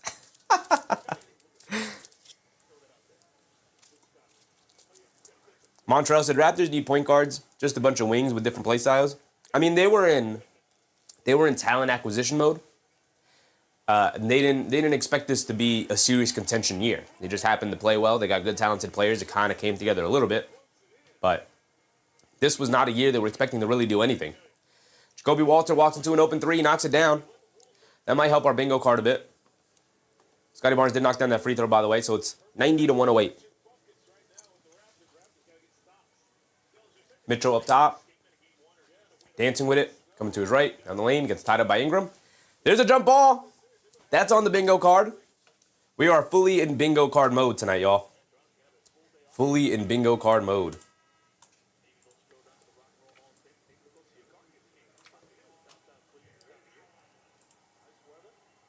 When it's a blowout like this, there's really not much to analyze. We're simply just going to have fun with the rest of it. Mobley 4 stocks and Barnes 25 and 5. The Barnes 25 and 5 probably not going to happen. Christian Blaze and Mitchell's got 30. Mitchell does have 30. You're right. You're right. The Raptors win the tip. 8 minutes to go. Scottie Barnes to the rim, trying to get a dunk over Jared Allen, draws the foul. Scottie Barnes going to the foul line for 2. I love how aggressive he's being. Avelino said Harden, how many assists? Harden has 8 assists. Harden with 18 and 8. I guess we could also get the double-double from Harden with points and assists.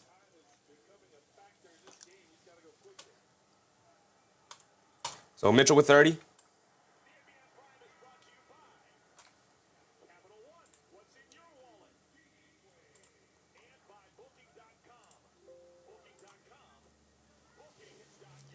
Mike said, next game's going to be lit. Yeah, I can't wait for it. Got to wash this bad game out of our mouths. We need a good game. Barnes splits the free throws yet again. Listen, if Scottie Barnes just knocked down the 3 free throws he's missed so far, where he split the free throws, it would be a 14-point game, and it'd be interesting. We would think maybe Schroeder down the lane kicks it out to a wide-open Dean Wade, who knocks down the 3. And, yeah, this one, Raptors not even putting up that much of a fight. They get back into it. M. Bugatti said Ingram needs to score one more. Here he is. He has the ball in the left wing. He gets fouled by Keon Ellis.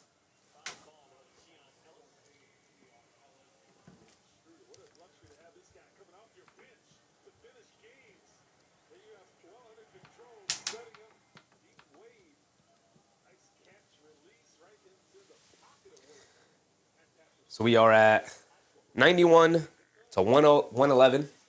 It is a 20-point game. Barnes has it on the left wing.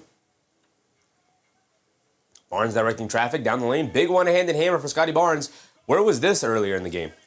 Just aggressively going to the basket. I get the Cleveland Cavaliers aren't playing super hard defensively out on the perimeter at this point in the game because they know they have it in the bag. But where was this earlier in the game from Scottie Barnes? Man, put your head down. You're the best player on the team. Go to the basket and make something happen. He's got 21 now. Harden's going to dance with it, coming to his right. Stop, turn, lean in, fall away, floater. Got it to go. Looking for the foul. Didn't get it, but he got the basket.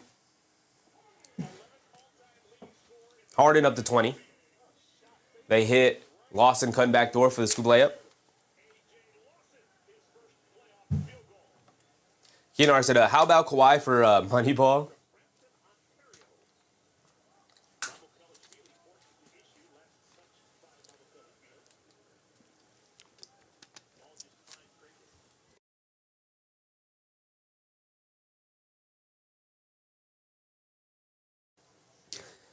Not the greatest day for allergies to be getting the best of me, I'll tell you that. We have 6:24 to go. We're almost halfway there. We got a timeout. We have a challenge. We have a challenge from the Raptors here. All right, if we can get a successful challenge, that's another one. I guess we could still be in play for a 4-point play and Bear for 25. I guess, if Bear does come back into the game. Christian Blaze said, does 25 and 5 count if Barnes, if he gets one more turnover? I'll tell you what, Christian, I don't specify here. So sure, we'll take it. All right, I don't specify points, rebounds, and assists. So 25 and 5 in any statistical category, you'll take it. Barnes has 21, 7, and 4 turnovers. So yeah, we'll give it to you. Mobley for stocks doesn't look promising though, right? There's no blocks in the game for the Cavs. We saw that.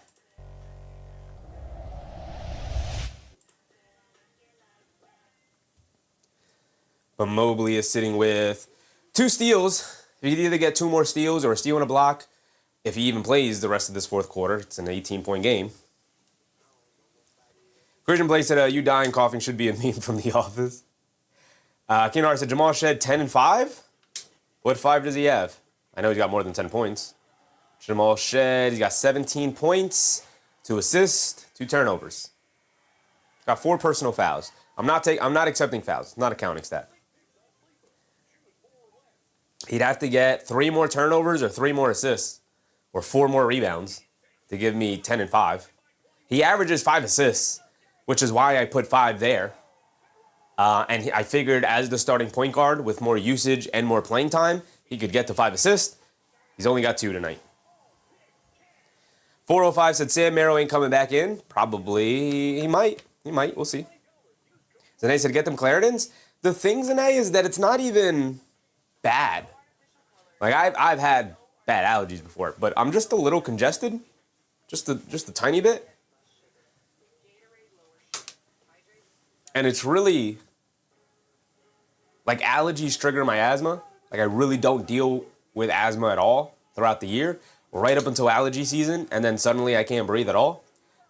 So I have my asthma medication here, but I'll be fine. I'll be fine. I just might have to blow my nose multiple times tonight.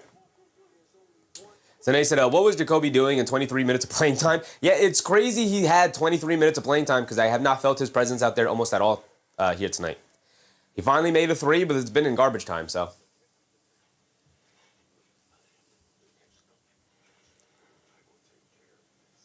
Christian Blasey's got 5 threes. Not a counting stat, though. We're not counting it. Not counting it. It's got to be a counting stat. It's got to be points, rebounds, assists, turnovers, steals, or blocks. Right? It's got to be a traditional counting stat. Successful challenge? All right. Well, I'm just coming back to it here, so you're a little bit ahead of me. But I'll take it.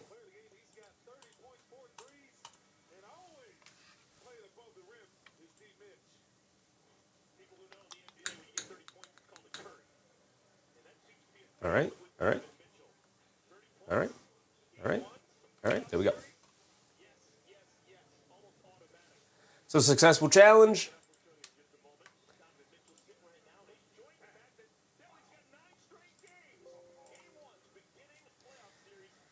So we need a 4-point play, and we need Bear for 25. Possible. Well, maybe not. We'll see if Bear comes back into the game.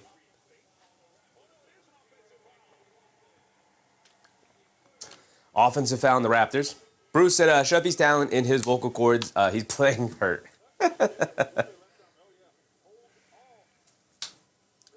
Villanette TV said, same here, Sheffy. The pollen's terrible in Carolina. It's pretty bad here, man. It's pretty bad.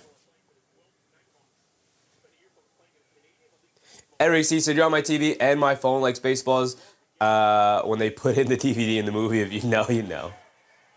Jared Allen gets a pass, assist to Harden. Is that an assist to Harden? It looks like that's an assist to Harden. I'll wait to see it updated here, but he's got one more to get the double-double. And it's another turnover from the Raptors. And this one's getting really embarrassing. Kinar said, is it? I'm usually pretty allergic, but I got much better after my cat passed away. Where I'm at, it's pretty bad. I got a lot of trees where I'm at. And I cut the grass the other day. Killed me. It killed me, man. I was dying. I was dying while cutting the grass. It's so much so that I thought about, like, getting a mask. That's how bad it was. 5 turnovers for Barnes. Was that a turnover for Barnes? Let's just confirm here. Barnes with the 5 turnovers. All right, we'll give him the 25 and 5. He got it. He got it. Harden assist. He did get that assist, right? So Harden he did. He's got 20 and 9. So we need one more assist from Harden. Here we go. 5:30 to go. Harden down the lane, throws up the floater, got it to go. We don't need points, Harden. We need assists, unless you want to go crazy here in the fourth and get up to 30 as well. But we got Barnes 25 and 5. We need 2 more steals from Mobley. Is he coming back in? I doubt it. Doubt it.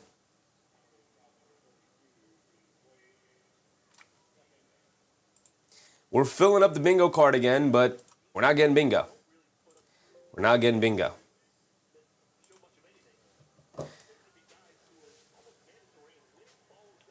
Lewis said Knicks or not? Knicks, yes. Knicks, yes.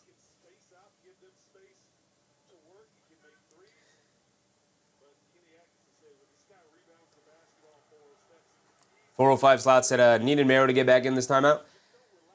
He still might. Still might. It is 97 to 117. Tip-off time is at 3:40, so we got 10 minutes. We will swap off this game in an instant. In an instant. Harden dancing with it. Dribbles it into the backcourt. It's going to be a backcourt violation.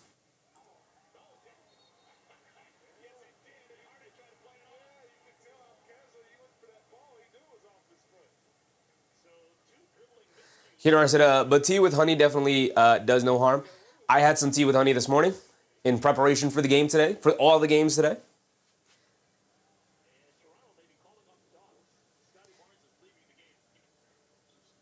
Christian Blaze said, Vicks, hot honey, and tea and Bruegel.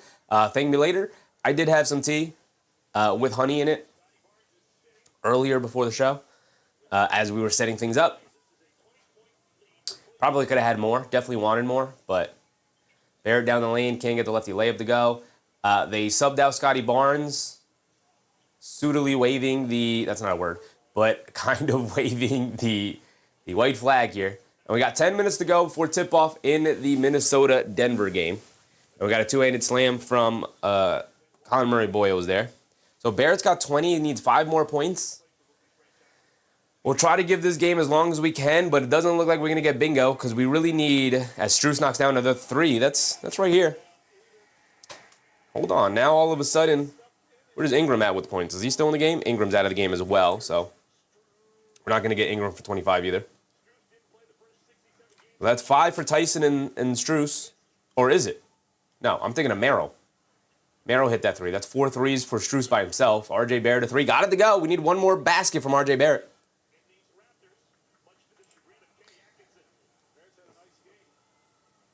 Yeah, Ingram only has 17.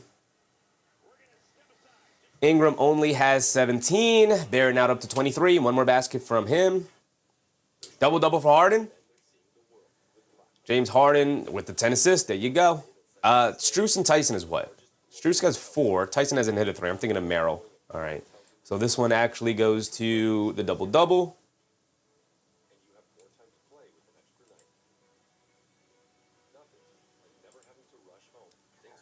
There we go. So we need Strus for one more 3 or for Tyson to hit a 3. We have under 4 minutes to go here. We also have 9 more minutes before the game of the next one. We have Ingram for 25 is not going to happen, so actually it doesn't even really matter. What else are we close to? Close to anything? Mobley, 4 stocks, we're not going to get. Doesn't look like he's going to come back into the game here. He's got 2 steals. 2 steals, that's it.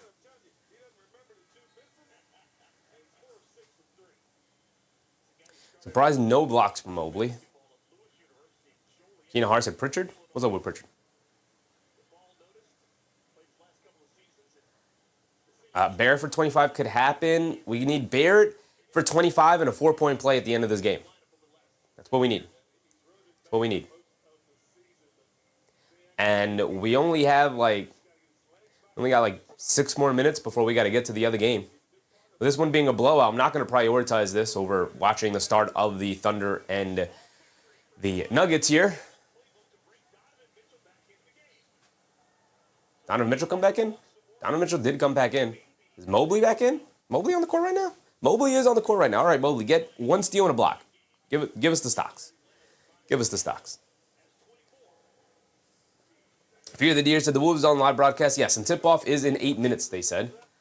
So what I can do is I'm going to give this game as long as we can before we really got to switch off. But we really should be prepping, right? We really should be switching everything up. McCullers really gets called for a foul. Let's go ahead and open up our next one. We'll get this going on the side here. All right, I didn't ask for volume though, I'll tell you that. There you go. We got 2 minutes. Standing on money said I got Joker over 54.5.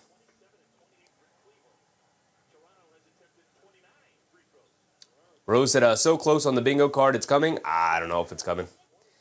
I don't know. It is, by the way, 102 to 122. Still a 10-point game.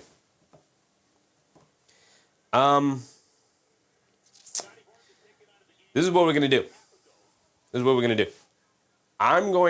We're not keeping track of the score anymore because this game's over. I'm going to set everything up. The only thing we'll leave up is the bingo card. Boom, boom, boom, boom, boom.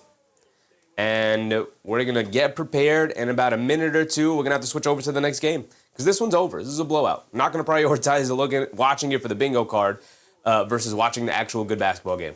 If anything happens for the bingo card, take a screenshot, go back, look at it, look at the VOD, whatever you need to do to take a look at the bingo card, see if it happens.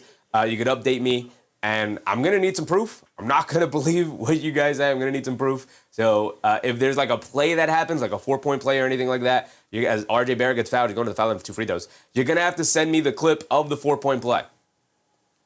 You got to send me the clip, right? You could send it to me on Twitter. You could post it in the chat. We will stay live, obviously. You're going to have to clip it and send it to me. I'm going to have to see proof. Barrett misses the free throw, though, so he's not going to get the 25. But that's going to end it right there. Christian Blaze said, Mobley has 2 turnovers, brother, but 0 stocks. He's got 2 steals. He got 2 steals, Christian, so he needs a steal and a block at least, right? Or 2 more steals or 2 blocks or whatever. But he's got 2 steals. But let's change this before we switch over the games. Like I said, we'll stay here as long as we can. We'll change our scoreboard. We'll get everything set up for the next game, man. We have the, what is it? The Timberwolves taking on the Nuggets. That's all the way down here. T-Wolves Nugs. T-Wolves Nugs. Boom.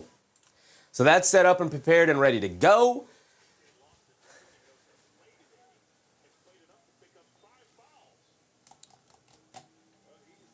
Awesome. Picked up 5 fouls. And we're going to get a timeout here. We're going to get a timeout. We're going to get another challenge. We're going to end it right there. We're going to jump over to the next game that is more important to cover. So appreciate you guys for hanging out with me. Like I said, we're going to stay live. We have one more game to go before we get to the prime time event of the New York Knicks taking on the Atlanta Hawks in game 1 of their playoff series. So here we go. Appreciate you guys. I'm going to get to it. Like I said, whatever happens in this game, you can let me know either on Twitter or in the next game, because obviously we'll stay live. So I appreciate you guys. Join us over on the next one. A prompt should come up to direct you over to the next streaming room. But of course, we're going to go over and cover. We're going to stay live, but we're just going to switch to streaming rooms. We're going to cover the Denver Nuggets taking on the Minnesota Timberwolves. So appreciate you guys. Let's do it.